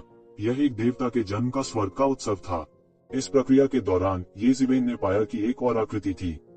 यह कोई और नहीं बल्कि ब्रोकन ड्रैगन वुयू था। उस समय उसकी सभी चोटें ठीक हो गई थीं और वह मध्यवर्ती अमर स्तर तक पहुंचने पर ध्यान केंद्रित कर रहा था। येशिवेन ने तुरंत अपने आप को फिर से साधना में झोंक दिया। उन्होंने बेतहाशा खेती करने के लिए मुफ्त संसाधनों के अवसर का लाभ उठाया। कुछ महीने जल्दबाजी में बीत गए। ब्रोकन ड्रैगन पूल की सतह जो मूल रूप से अशांत थी अचानक पूरी तरह से शांत हो गई। एक अद्भुत जबरदस्ती नीचे की ओर फैली और टूटे हुए ड्रैगन पूल की बढ़ती ऊर्जा को दबा दिया। यह कितनी भयानक और राजसी ऊर्जा थी। इस अप्रत्याशित घटना ने ब्रेकिंग ड्रैगन पॉन्ड में अन्य 2 लोगों को चिंतित कर दिया। लिंगफी और ब्रोकन ड्रैगन वुयू ने पहले भी इसका अनुभव किया था, इसलिए उन्होंने तुरंत प्रतिक्रिया दी। देवता क्लेश को पार करना। कोई देवता क्लेश पार कर रहा था। निश्चित रूप से उन्होंने एक आकृति को आकाश से टूटते हुए और ऊपर की ओर उड़ते हुए देखा। यह येशिवेन का देवता क्लेश था। दोनों में से कोई बाहर नहीं गया। देवता क्लेश अनगिनत प्राणियों के जीवन में सबसे भयानक क्लेश कहा जा सकता है। कठिनाई की कल्पना की जा सकती थी। विशेष रूप से ईश्वरीय क्लेश के दबाव ने उन्हें भय से कांप दिया। यह ईश्वरीय क्लेश कितना भयानक था। इसने वास्तव में उन्हें देवताओं को एक बड़ा खतरा महसूस कराया। आकाश में अनगिनत क्लेश के बादलों ने संघनित होकर मध्य हवा में एक विशाल नेत्र का निर्माण किया। इस आंख में किंचित मात्र भी भाव नहीं था। यह बेहद ठंडा था, लेकिन इसमें एक अकल्पनीय जबरदस्ती थी। येशिवेन ने इसे हल्के में लेने की हिम्मत नहीं की। येशिवेन ने एक गहरी सांस ली और उसके शरीर की ची बाहर निकल आई। यह देवता क्लेश था और देवता बनने से पहले यह अंतिम और सबसे महत्वपूर्ण क्षण भी था। यह वह था जिसने देवता क्लेश को आकर्षित किया था। इस बार यदि वह सफल नहीं हुआ तो वह वयस्क हो जाएगा। वुआला! बिजली का एक झटका नीचे गिरा। हालांकि आश्चर्य की बात यह थी कि बिजली का यह बोल्ट शून्य में हरे ड्रैगन में बदल गया। इसने अपने नुकीले दांत दिखाए और अपने पंजों को लहराया और येज़ेवेन को एक ही बार में निगल लिया। बूम! येज़ेवेन ने सिक्स पाथर्स ऑफ रीइंकार्नेशन फिस्ट को नष्ट कर दिया और सीधे हरे ड्रैगन को टुकड़ों में उड़ा दिया। एक अद्वितीय और भयानक ऊर्जा उन्माद जल्दी से बह गया और येज़ेवेन के कपड़े हवा में लहरा गए। उनकी भौहों पर बल पड़े। उसकी दोनों मुट्ठियां थोड़ी सुन्न महसूस हुई। इस बिजली देवता क्लेश की शक्ति उसकी कल्पना से कहीं अधिक भयानक थी। नीचे ब्रोकन ड्रैगन व्यू अपने चेहरे पर भयावह रूप को छिपा नहीं सका। यह देवता क्लेश का एक प्रकार था। देवता का क्लेश पहले से ही बहुत भयानक था। उल्लेख नहीं करने के लिए यह देवता क्लेश का सबसे भयानक रूप था। जब वह देवता क्लेश को पार कर रहा था तब भी देवता क्लेश का ऐसा कोई रूप नहीं था। एक बार देवता क्लेश का यह रूप अवतरित हो गया, यह लगभग अजेय था। जब वह देवता क्लेश को पार कर रहा था तब उसे अंत में देवता क्लेश के केवल कुछ रूपों का सामना करना पड़ा था। हालांकि फिर भी उन्हें आधी मौत तक तड़पाया गया था। यदि वह उन दैवीय गोलियों पर निर्भर नहीं होता जो उसने अपनी चोटों से उबरने के लिए पहले से तैयार की थी तो शायद वह सफल नहीं होता। हालांकि येज़ेवेन ने शुरू से ही वास्तव में देवता क्लेश के एक प्रकार का सामना किया था। वह कौन था? वह इतना भयानक कैसे हो सकता है? यहाँ तक लिंगफी की खूबसूरत आंखें भी फैल गईं। उसने पतित परी कबीले के बीच कई प्रतिभाएं देखी थीं। हालांकि उसने ऐसा भयानक देवता क्लेश कभी नहीं देखा था। फॉलन एंजल कबीले की छोटी राजकुमारी के रूप में उसके पास केवल एक जीवंत स्वभाव था। हालांकि वह एक अज्ञानी बपकिन नहीं थी। वह इस बारे में बहुत स्पष्ट थी कि इस देवता क्लेश का क्या अर्थ है। रॉयल फादर ने कहा कि सभी जीनियस हमारी फॉलन एंजल रेस में हैं। मुझे आश्चर्य है कि अगर वह इस बेवकूफ को विपत्ति को पार करते हुए देखेगा तो वह कितना चौंक जाएगा। लिंगफी के मुंह के कोने एक अच्छी दिखने वाली मुस्कान में घुस गए। ऐसा लग रहा था जैसे वह उस व्यक्ति की हैरान कर देने वाली अभिव्यक्ति की कल्पना कर रही हो। हालांकि वह अपने दिल में थोड़ी चिंतित भी थी। येज़ेवेन का देवता क्लेश हास्यास्पद रूप से मजबूत था। यह अज्ञात था कि यह उसके देवता क्लेश से कितना अधिक शक्तिशाली था। भले ही एक शिवन बहुत मजबूत हो, उसके लिए इसे पार करना आसान नहीं होगा। यह सिर्फ इन दो लोगों से दूर था। इतने बड़े हंगामे ने सीधे तौर पर ब्रोकन ड्रैगन कबीले का ध्यान खींचा था। आखिरकार यह ब्रोकन ड्रैगन कबीले की नींव थी। इस पर ध्यान न देना उनके लिए असंभव था। इसके अलावा यह इतना बड़ा हंगामा था। यह है देवता क्लेश। धिक्कार है। यह घातक विद्वान कौन है? वह इस तरह के भयानक देवता क्लेश को कैसे ट्रिगर कर सकता है? कोई आश्चर्य नहीं कि वह ब्रोकन ड्रैगन व्यू को हरा सकता है। एक सामान्य व्यक्ति इस तरह के अद्भुत देवता क्लेश को कैसे ट्रिगर कर सकता है? इतना भयानक देवता क्लेश टूटे हुए ड्रैगन तालाब को नष्ट नहीं करेगा, है ना? नहीं, हमें एक मैट्रिक्स की व्यवस्था करनी होगी। हमें उसके देवता क्लेश को टूटे हुए ड्रैगन तालाब में प्रवेश नहीं करने देना चाहिए। ब्रोकन ड्रैगन कबीले के कई विशेषज्ञों ने राहत की सांस ली। ऐसा लग रहा था कि एक शिवेन नियमों को जानती है। इसलिए उसने टूटे ड्रैगन तालाब में देवता क्लेश को पार करने का साहस नहीं किया। इसके बजाय वह बहुत ऊपर आसमान में उड़ गया। यह एक खास जगह थी और हर जगह एक अजीब सी ऊर्जा थी। इस समय यह पूरी तरह से क्लेश के बादलों में बदल गया था। येज़ेवेन ने अपना सिर उठाया और आकाश में विशाल आंख को देखा। वह समझ गया कि यह स्वर्गीय मार्ग की इच्छा थी। यह साधन सम्राट स्वर्ग की इच्छा नहीं थी, बल्कि संपूर्ण ब्रह्मांड की इच्छा थी। कोई फर्क नहीं पड़ता कि वह कहाँ था, उसे दिव्य मार्ग की परीक्षा का सामना करना होगा यदि वह देवता क्लेश को पार करना चाहता है। यदि वह देवता क्लेश को पार कर सकता है तो वह सर्वोच्च मार्ग को प्राप्त करेगा। अगर वह नहीं कर पाता तो वह राख में बदल जाता। उनके पास यहाँ के देवता क्लेश को पार करने के अलावा और कोई चारा नहीं था। यह भी कहा जा सकता है कि उसने देवता क्लेश को पार करने का साहस करने के लिए ब्रोकन ड्रैगन कबीले के संरक्षण का उपयोग किया। अन्यथा भले ही वह डेमिगोड दायरे के शिखर तक साधना करता हो, वह उपकरण सम्राट स्वर्ग में देवता क्लेश को पार करने की हिम्मत नहीं करेगा। देवता क्लेश को पार करने का क्या अर्थ है? इसका मतलब था कि एक और प्राणी स्वर्ग के नियंत्रण से अलग होकर एक सर्वोच्च अधिपति बनने जा रहा था। आकाश और पृथ्वी इसे आसानी से नहीं होने देंगे। देवता क्लेश को भी दो भागों में विभाजित किया गया था, प्राकृतिक आपदा और मानव निर्मित आपदा। प्रतिभाएं देवता क्लेश थे। मानव निर्मित आपदा वह थी जहां कई शक्तिशाली अस्तित्वों ने महसूस किया कि कोई देवता क्लेश को पार कर रहा था और लूट का हिस्सा लेने आया था। इतिहास में बहुत से लोग जिन्होंने देवता क्लेश को पार किया अंततः बुरी तरह सफल हुए। वे सफलता से चूक गए। यह बकवास नहीं था, यह एक ऐसा सच था जिसे अनगिनत बार सत्यापित किया जा चुका था। बहुत से लोग मारे गए जब वे अपने क्लेशों को सफलतापूर्वक पार करने के बाद अपने सबसे कमजोर स्तर पर थे। कुछ लोगों ने तो उनके ईश्वरीय कवच को भी छीन लिया था और कुछ शक्तिशाली इन स्पिरिट्स ने तो उनके गुरु ईश्वरीय कवचों में भी प्रवेश कर लिया था। जब ऐसा हुआ तो उनकी करोड़ों साल की कड़वी खेती किसी और के पास चली जाएगी। इस समय शक्तिशाली विरासत के लाभ देखे जा सकते हैं। यदि वह ब्रोकन ड्रैगन कबीले में नहीं था तो उसे देव क्लेश को पार करने का साहस करने से पहले देवता परिवर्तन रसातल में लौटने तक इंतजार करना होगा। देवता परिवर्तन रसातल में विशेषज्ञों के संरक्षण के साथ उन्हें बहुत अधिक सोचने की आवश्यकता नहीं थी। हालांकि ब्रोकन ड्रैगन कबीले में भी ऐसा ही था। टूल सम्राट मंडप का विरोध करने के लिए उन्हें अभी भी उसका और लिंगफी का उपयोग करने की आवश्यकता थी। अगर वे शत्रुता करना भी चाहें तो अभी ऐसा नहीं होगा। ब्रोकन ड्रैगन कबीले की गहराई में किस तरह की मानव निर्मित आपदा इतनी दूर तक पहुंच सकती है, वह अपने आप को बहुत परेशानी से बचा सकता था। अब जब तक वह प्राकृतिक आपदा का सामना करता, वह निस्संदेह अधिक निश्चिंत रहता। हालांकि यह ब्रोकन ड्रैगन कबीले में अनगिनत लोगों का ध्यान आकर्षित करेगा, उसने परवाह नहीं की। यह उनके जीवन का सबसे भयानक चुनाव था जिसका उन्हें सामना करना पड़ा। अगर वह सावधान नहीं होता तो उसकी मौके पर ही मौत हो सकती थी। उसने एक गहरी सांस ली। पिछले 6 महीनों में उसने न केवल टूटे हुए ड्रैगन स्टोन को परिष्कृत किया था, बल्कि अपने शरीर को शुद्ध करने के लिए टूटे हुए ड्रैगन पूल में ऊर्जा को अवशोषित करना भी शुरू कर दिया था और पागलपन की शक्ति जमा कर ली थी। मूल रूप से उन्होंने गणना की थी कि सत्ता हासिल करने में उन्हें सैकड़ों साल लगेंगे। अब उन्होंने इसे केवल आधे साल में पूरा कर लिया था। तब उसने सफलतापूर्वक ईश्वर क्लेश का आह्वान किया था। यह उनकी सैकड़ों वर्षों की साधना के परिणामों को परखने का समय था। उसके दिल पर भारी दबाव पड़ा। इस समय वह अंत में समझ गया कि क्यों एमो लगातार इस बात पर जोर दे रहा था कि उसे शुरू से अंत तक अपनी नींव को स्थिर करने की आवश्यकता है। हाँ, वह नींव थी। समतल भूमि या समुद्र तट पर घर बनाने की तरह दृढ़ता की डिग्री स्वाभाविक रूप से स्वयं स्पष्ट थी। ईश्वरीय क्लेश को पार करने से पहले यदि किसी की नींव ठोस नहीं थी तो यह अधिक से अधिक उसके भविष्य के विकास को प्रभावित करेगा। हालांकि यदि किसी की नींव वास्तव में ईश्वर क्लेश के दौरान ठोस नहीं थी तो इसकी बहुत संभावना थी कि वह मर जाएगा। इस तरह के एक भयानक ईश्वरीय क्लेश के सामने भले ही किसी की नींव थोड़ी सी भी अस्थिर थी, वे केवल स्वर्गिक क्लेश के तहत ही मर सकते थे। यहाँ तक एक चोटी के देवता के लिए भी 100 में से 1 से भी कम था जो वास्तव में ईश्वर क्लेश को सफलतापूर्वक पार कर सकता था। जुबान की दुनिया में इतने सालों के बाद ईश्वरीय संघ का केवल एक ही नेता था और वह कुछ तरकीबों पर निर्भर था। रसातल के भगवान का उल्लेख नहीं करना यह अज्ञात था कि उसने कितने वर्षों तक खेती की थी, कितने वर्षों तक उसे दबा दिया गया था और इससे पहले कि वह ईश्वरीय क्लेश को पार कर सके उसकी नींव को कितना पॉलिश किया गया था। ये सभी अजगर और फीनिक्स थे, विशेष रूप से अथाह कुंड का स्वामी जो कई वर्षों से संचित था।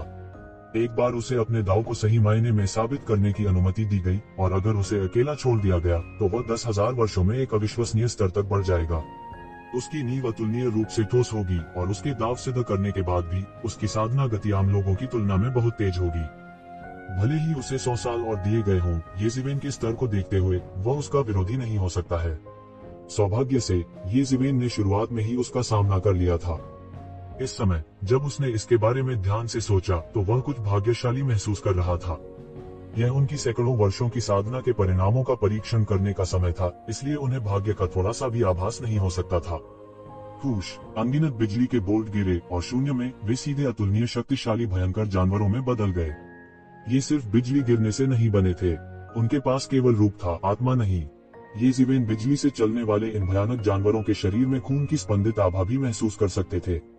उनका खून जोशीला और उमड़ रहा था, मानो वे असली दैवीय जानवर या भयंकर जानवर हों जो पुनर्जीवित हो गए हों। यह अकल्पनीय रूप से शक्तिशाली था। येज़ेबेल ने संकोच नहीं किया। उसने अपने शरीर को 5 सम्राटों के युद्ध कवच से ढांक लिया और सीधे युद्ध के अतुलनीय देवता की तरह इन अशुभ जानवरों और पौराणिक जानवरों के बीच में घुस गया। यह किस तरह की तकनीक है? ब्रोकन ड्रैगन व्यू की आंखें चमक से चमक उठी। जब वो पहले येक्षिवेन के साथ लड़ रहा था तो उसे नहीं लगा कि येक्षिवेन के पास इतने अद्भुत साधन हैं। दूसरे शब्दों में, येज़ेबेल द्वारा पूरी तरह से अपनी युद्ध शक्ति जारी करने के बाद वह वास्तव में अभी भी अपनी ताकत छिपा रहा था। एक झटके में उसने अपनी मुट्ठियां भींच ली। वह बस कल्पना नहीं कर सकता था कि कोई उसे अपनी असली ताकत छुपाकर हरा सकता है। क्या यह उसकी मूल ताकत है? वह निश्चित नहीं था। येक्षिवेन द्वारा कई बार बरगलाने के बाद उसे अब यकीन नहीं हो रहा था। कौन जानता था कि उसने अपनी असली ताकत छुपाई है या नहीं?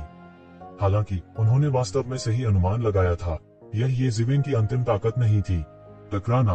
येज़ेबेल की मुक्का एक सफेद बाघ के सिर में घुस गया। बिजली की चिंगारी के साथ हर जगह खून बिखरा हुआ था। उसका पूरा हाथ बाघ के सिर के अंदर डूबा हुआ था। उनके लड़ने का तरीका असाधारण रूप से उग्र था। हालांकि उसी समय उनके 5 एम्परर्स बैटल आर्मर सफेद बाघ के पंजों से फट गए थे। खून के छींटे भी निकल आए। उसी समय और भी खूंखार जानवर आगे की ओर झपटे। उनमें से प्रत्येक पिछले वाले की तुलना में अधिक भयानक था।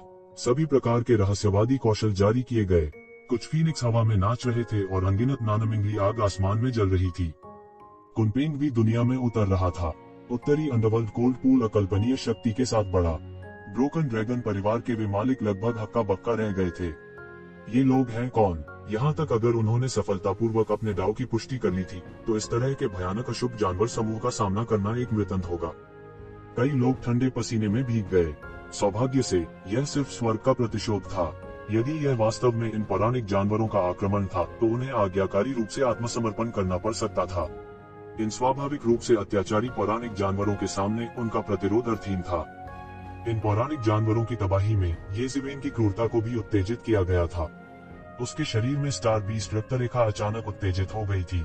उसकी आंखें लाल थीं, एक मानवीय अशुभ जानवर की तरह, और एक पृथ्वी टूटने वाली क्रूर आभा फूट पड़ी। चलो भी, वह दहाड़ा फिर से इन अशुभ जानवरों में घुस गया और एक चौंकाने वाला नरसंहार शुरू किया। वह एक मुक्के और एक लात से एक अशुभ जानवर को उड़ा सकता था, लेकिन और भी अशुभ जानवर थे जो उसके शरीर पर बड़े घाव छोड़ गए थे। हर तरफ खून के छींटे लगातार पड़ रहे थे। इसमें से कुछ उसका था और कुछ इन पौराणिक जानवरों का था। ये पौराणिक जानवर सिर्फ स्वर्ग की प्रतिशोध की बिजली नहीं थे, उनके शरीर में वास्तविक पौराणिक जानवरों का रक्तसार था। इसके अलावा स्वर्गीय दाव ने इतिहास की लंबी नदी से अपना बिखरा हुआ सार निकाल लिया था। हालांकि इसकी तुलना अब उनकी चरम अवस्था से नहीं की जा सकती थी, यह पहले से ही काफी भयानक था। ब्रोकन ड्रैगन फैमिली के उन लोगों के भयानक हाव भाव को देखकर ही कोई एक या दो बातें बता सकता था। यह पूरी तरह से अकल्पनीय रूप से शक्तिशाली था। Boom boom boom. अज्ञात समय के लिए लड़ाई चली। इन राक्षसों का कोई अंत नहीं था। ये जीव इनके शरीर पर मांस का अच्छा टुकड़ा नहीं था। मांस और खून हर जगह उड़ रहे थे, लेकिन उसने रुकने की हिम्मत नहीं की। वह लड़ता रहा। लड़ाई झगड़ा उनका स्वभाव बन गया था। पुनर्जन्म के 6 पद फिस्ट एनिमल पाथ। येज़ेबेल ने गरजते हुए अपनी मुट्ठी से पशुपथ को उड़ा दिया। अतीत में येमो ने पहले ही येज़ेबेल को पुनर्जन्म मुट्ठी के 6 मार्गों की पूरी साधना पद्धति सिखा दी थी। हालांकि इसकी सफलतापूर्वक खेती करने के लिए कठिनाई की कल्पना की जा सकती है। विशेष रूप से पशुपथ, यदि यह कई प्राचीन अशुभ जानवरों और प्राचीन पौराणिक जानवरों के रक्तसार के साथ अभ्यास नहीं किया गया था, तो भले ही पुनर्जन्म मुट्ठी के 6 पथों के पशुपथ की सफलतापूर्वक खेती की गई हो, इसकी शक्ति बहुत कम हो जाएगी।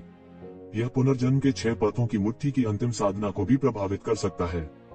लेकिन अब इतने सारे पौराणिक जानवरों को मारने के लिए वह कहाँ जा सकता था? यहाँ तक अगर उसके पास वास्तव में क्षमता होती, तो भी ऐसा करने से शायद इन पौराणिक जानवरों को सख्त लड़ाई का सामना करना पड़ता। यह कहा जा सकता है कि पशुपथ की साधना की संभावना लगभग असंभव थी, और अब वह वास्तव में अपनी मुट्ठी का अभ्यास करने के लिए स्वर्गीय क्लेश में निहित पौराणिक जानवरों के रक्तसार का उपयोग करना चाहता था। स्वर्गीय क्लेश उसे मारने के लिए इन पौराणिक जानवरों का उपयोग करना चाहता था, लेकिन उसने अपनी मार्शल आर्ट का अभ्यास करने के लिए इन स्वर्गीय क्लेशों का उपयोग किया। ऐसा विचार अभूतपूर्व कहा जा सकता है। कितने लोगों ने ऐसा करने की हिम्मत की? दैवीय क्लेश को पार करने की प्रक्रिया में कौन डर से नहीं कांपता था, इस डर से कि वे दैवीय क्लेश के तहत दुखद रूप से मर जाएंगे। उसने अनगिनत खूंखार जानवरों को मार डाला। हालांकि इन खूंखार जानवरों के शरीर में केवल थोड़ी मात्रा में सार रक्त था, और वे वास्तविक खूंखार जानवरों से बहुत दूर थे, और वे अपने चरम पर नहीं थे, फिर भी उनमें से बहुत सारे थे। 10 दिनों और 10 रातों तक हत्या करने के बाद उसके 6 पाथर्स ऑफ रीइंकार्नेशन फिस्ट ने आखिरकार एक रूप धारण कर लिया। उसके पीछे पुनर्जन्म चक्र का एक अतुलनीय रूप से विशाल 6 पाथर्स धीरे धीरे घूमने लगा। जब यह एनिमल पाथ की ओर घूमा, तो अचानक अनगिनत अशुभ जानवर बाहर निकल आए। किलिन, अज़्योर ड्रैगन, फीनिक्स, कुनपेंग और कई अन्य क्रूर जानवर या दैवीय जानवर जिनके नाम ज्ञात या अज्ञात थे, एक ही बार में बाहर निकल आए। लगभग क्रूर जानवरों की एक सेना का गठन किया, स्वर्गीय क्लेश में उन दिव्य जानवरों पर हमला किया। येज़ेबेल के चेहरे पर कुछ हद तक संतुष्ट मुस्कान दिखाई दी। यह एनिमल पाथ वास्तव में 6 पाथर्स ऑफ रीइंकार्नेशन फिस्ट की ग्रुप बैटल तकनीक होने के योग्य था। इसकी शक्ति अनंत थी। यदि वह वास्तव में इसे चरम पर पहुंचा सकता है, तो वह इन अशुभ जानवरों को इतिहास की लंबी नदी से लगभग बुला सकता है, उन्हें पुनर्जीवित कर सकता है और उसके लिए लड़ सकता है। दैत्यों और पौराणिक दैत्यों की इस सेना के सामने कितने ही शत्रु क्यों न हो, उनकी बराबरी ही नहीं की जा सकती थी। यह कौन सी तकनीक है? यह बहुत मजबूत है। बहुत से लोग चौंक गए। वे नहीं जानते थे कि यह पुनर्जन्म मुट्ठी के 6 पथ थे। यदि यह बाहरी दुनिया में होता, तो बहुत से लोग शायद यह पहचानने में सक्षम होते कि यह पुनर्जन्म मुट्ठी के 6 पथ थे। हालांकि वे इस तकनीक को नहीं पहचान सके, लेकिन इसने उन्हें पशुपथ की शक्ति को महसूस करने से नहीं रोका। यह लगभग अजेय था। जब समय आएगा अगर हम इस डेडली स्कॉलर को भर्ती कर सकते हैं तो उसे इस मार्शल तकनीक को सौंपने के लिए मजबूर करने के बहुत सारे अवसर होंगे। अब पहले से ही बहुत से लोग थे जो चाहते थे कि एक इस मार्शल तकनीक को सौंप दे। आखिरकार उनकी राय में येज़िवेन ने अपने डुआनलोंग कबीले की खेती का आनंद लिया था। डुआनलोंग कबीले में कुछ योगदान देना उनके लिए स्वाभाविक था। मार्शल तकनीक का यह स्तर बहुत ही अद्भुत था, यहाँ तक कि कबीले के भगवान भी चिंतित होंगे। येज़िवेन ने परवाह नहीं की। चुंबकीय गोला पहले से ही धनुष पर तीर की तरह था, इसे छोड़ना पड़ा। उसे पशुपथ पर खेती करनी थी। जहाँ तक लालच की बात है तो इससे कोई फर्क नहीं पड़ता था। वैसे भी उन्होंने हथियार सम्राट स्वर्ग में लंबे समय तक रहने की योजना नहीं बनाई थी, उन्हें इसे खोजने दो। वे अशुभ जानवर और पौराणिक जानवर जिन्हें उसने नष्ट कर दिया था, वे जल्दी से जलमग्न हो गए। हालांकि उन्होंने परवाह नहीं की। उन्होंने एनिमल पाथ को विस्फोट करना जारी रखा। धीरे धीरे अधिक से अधिक अशुभ जानवर और पौराणिक जानवर उसके द्वारा मारे गए। उनके शरीर में रक्तसार उसके द्वारा शुद्ध किया गया था। यह रक्तसार उनकी कुंजी थी। इसके विपरीत यह उनके भौतिक शरीरों के लिए कोई मायने नहीं रखता था। स्वर्गीय क्लेश उन्हें किसी भी समय भर सकता है और पुनः उत्पन्न कर सकता है। अब जबकि इसे येज़िवेन ने लूट लिया था, स्वाभाविक रूप से इसका पुनर्जन्म नहीं हो सकता था। इसके विपरीत येज़िवेन ने रक्तसार को परिष्कृत करना जारी रखा। पशुपथ अधिक से अधिक कुशल हो गया और धीरे धीरे इन अशुभ जानवरों की शक्ति मजबूत और मजबूत होती गई। इस स्थिति में इन अशुभ जानवरों ने येज़िवेन को जो परेशानी दी थी वह कम और कम होती गई। धीरे धीरे वे येज़िवेन के लिए घातक खतरा नहीं रह सकते थे। अंत में येज़िवेन ने चैन की सांस ली। इस समय का लाभ उठाते हुए उन्होंने अपने शरीर पर लगे अनगिनत घावों को ठीक करना जारी रखा और लगातार फीनिक्स रीजनरेशन तकनीक का संचालन किया। इस समय उन्होंने इस बात की परवाह नहीं की कि क्यूई का कितना सेवन किया गया। जब तक वह अपने डीओ को साबित कर सकता है, वह तुरंत इसकी भरपाई कर सकता है। बूंद बूंद शून्य उबलता हुआ प्रतीत हो रहा था। अंतरिक्ष से एक पीला पानी निकला और तुरंत एक विशाल समुद्र बन गया। यह है असुर कबीले के पुनर्जन्म मूर्ति के 6 रास्ते। लिंगफी अचानक उछल पड़ा। वह एक अमीर और शक्तिशाली कबीले में पैदा हुई थी, इसलिए उसके पास व्यापक ज्ञान था। वह कैसे नहीं पहचान सकती थी कि यह असुर कबीले के 6 रास्ते थे पुनर्जन्म मूर्ति। उसने अतीत में असुर कबीले के कुछ स्वर्ग के गौरव विशेषज्ञों को पुनर्जन्म के 6 पथों को प्रदर्शित करते हुए देखा था। असुर कुल के वे स्वर्ग के गौरव विशेषज्ञ बड़े कुरूप थे। हालांकि उसे अभी भी दानव राजा स्तर की इस प्रसिद्ध मार्शल आर्ट की याद है। पूरे डेविल वर्ल्ड में ऐसी कई मार्शल आर्ट नहीं थी जिनकी तुलना इस मार्शल आर्ट से की जा सके। कोई अच्छी तरह कल्पना कर सकता है कि यह कितना दुर्लभ था। यहाँ तक पतित देवदूत कबीले के पास भी ऐसी मार्शल आर्ट नहीं थी जिसकी तुलना इस मार्शल आर्ट से की जा सके। कारण बहुत साधारण था। ऐसा इसलिए था क्योंकि पतित देवदूत कबीले में दानव राजा स्तर का चरित्र नहीं था। हालांकि डेविल वर्ल्ड में कई उथल पुथल के बाद असुर कबीले के 6 पाथर्स ऑफ रीइंकार्नेशन फिस्ट अब पूरे नहीं थे। यह एक सर्वविदित तथ्य था। इसके अलावा असुर कबीले में कोई भी व्यक्ति पुनर्जन्म के 6 पथों का अभ्यास नहीं कर सकता था। अधिक से अधिक वे असुर पथ का अभ्यास कर सकते थे। हालांकि असुर पथ मूर्ति तकनीक की शक्ति पतित देवदूत कबीले के कुछ अद्भुत मार्शल आर्ट के साथ कंधे से कंधा मिलाकर खड़े होने के लिए पर्याप्त थी। हालांकि वह ऐसी स्पष्ट विशेषता को कैसे नहीं जान सकती थी। वह डेविल वर्ल्ड के 8 महान शाही कुलों में से एक थी। दूसरे नहीं जानते थे कि यह किस प्रकार की मार्शल आर्ट है। हालांकि इसने उन्हें चकित होने से नहीं रोका। बिजली के संकट को काटने में येज़िवेन की गति निस्संदेह बहुत तेज हो गई थी जब उन्होंने शून्य में पशुपथ का अभ्यास किया था। इसके अलावा मूर्ति के पुनर्जन्म के 6 पथों का अभ्यास करने के लाभ कहने की आवश्यकता नहीं थी। पुनर्जन्म मूर्ति के 6 रास्तों की उनकी समझ में आश्चर्यजनक गति से सुधार हुआ था। उसके पैरों के नीचे पीले झरने का पानी लगातार उमड़ने लगा। इसने तुरंत एक अतुलनीय विशाल पीले वसंत समुद्र का निर्माण किया। राक्षसी लहरें उठी। जो कुछ भी डूबा हुआ था वह जीर्ण शीर्ण हो जाएगा। आकाश में भयानक सूक्ष्म वायु चलने लगी। हर सूक्ष्म हवा एक साधारण पोवान क्षेत्र के विशेषज्ञ की हड्डियों और मांस को उड़ा सकती है। वे बिना दफनाने की जगह के मर जाएंगे। यह सबसे भयानक बात थी। आकाश में सूक्ष्म हवाओं के अलावा अनगिनत लपटें भी शून्य से गिरी और एक एक करके येज़िवेन के शरीर पर गिरी। उसके शरीर ने एक सिजलिंग आवाज जारी की। यह एक भयानक क्लेश था। यह एक प्रकार की भयानक क्लेश की आग थी जो केवल तभी गिरेगी जब संसार नष्ट होने वाला था। यह अफवाह थी कि जब एक दुनिया नष्ट होने वाली थी तो ऐसी लपटें आसमान से गिरेंगी और सब कुछ जलाकर राख कर देंगी। फिर दुनिया एक नया पुनर्जन्म चक्र शुरू करेगी। ये वज्रपात, सूक्ष्म हवाएं और दुनिया को नष्ट करने वाली दिव्य ज्वालाएं सीधे एक देवता के शरीर से टकरा सकती हैं और एक देवता को पूरी तरह से नष्ट कर सकती हैं। वास्तव में यहाँ तक येज़िवेन की त्वचा और मांस भी हवा से छिल जाएंगे। यह एक अकल्पनीय भयानक क्लेश था। ये जिवेन आखिरकार समझ गए कि एक दुर्जय विशेषज्ञ के लिए भौतिक शरीर का क्या मतलब है। कई चीजें जो अतीत में पूरी तरह से महत्वहीन लगती थी, दैवीय क्लेश के दौरान कमियों में बदल जाएंगी, और ये कमियां अंततः किसी की जान ले लेंगी। यदि साधना को कटुता का समुद्र कहा जाता जहां चारों ओर तूफानी लहरें देखी जा सकती थी, तो भौतिक शरीर जहाज होगा। जहाज जितना मजबूत होगा, कड़वाहट के समुद्र से गुजरने की संभावना उतनी ही अधिक होगी। ये क्लेश कड़वाहट के समुद्र में तूफानी लहरें थीं। जिनके पास पर्याप्त मजबूत भौतिक शरीर नहीं था, वे तूफानी लहरों से स्वाभाविक रूप से नष्ट हो जाएंगे। और ये जिवेन, जो सोने का पानी चढ़ा हुआ अत्याचारी रूप का अभ्यास करते थे, के पास स्वाभाविक रूप से सबसे मजबूत जहाज था। इस समय उनका लाभ पूरी तरह से प्रकट हो गया था। कई लोगों की नजर में यह पूरी तरह से मौत की स्थिति थी, लेकिन उसके लिए यह जरूरी नहीं था। आकाश में दैवीय क्लेश की आग बदलने लगी।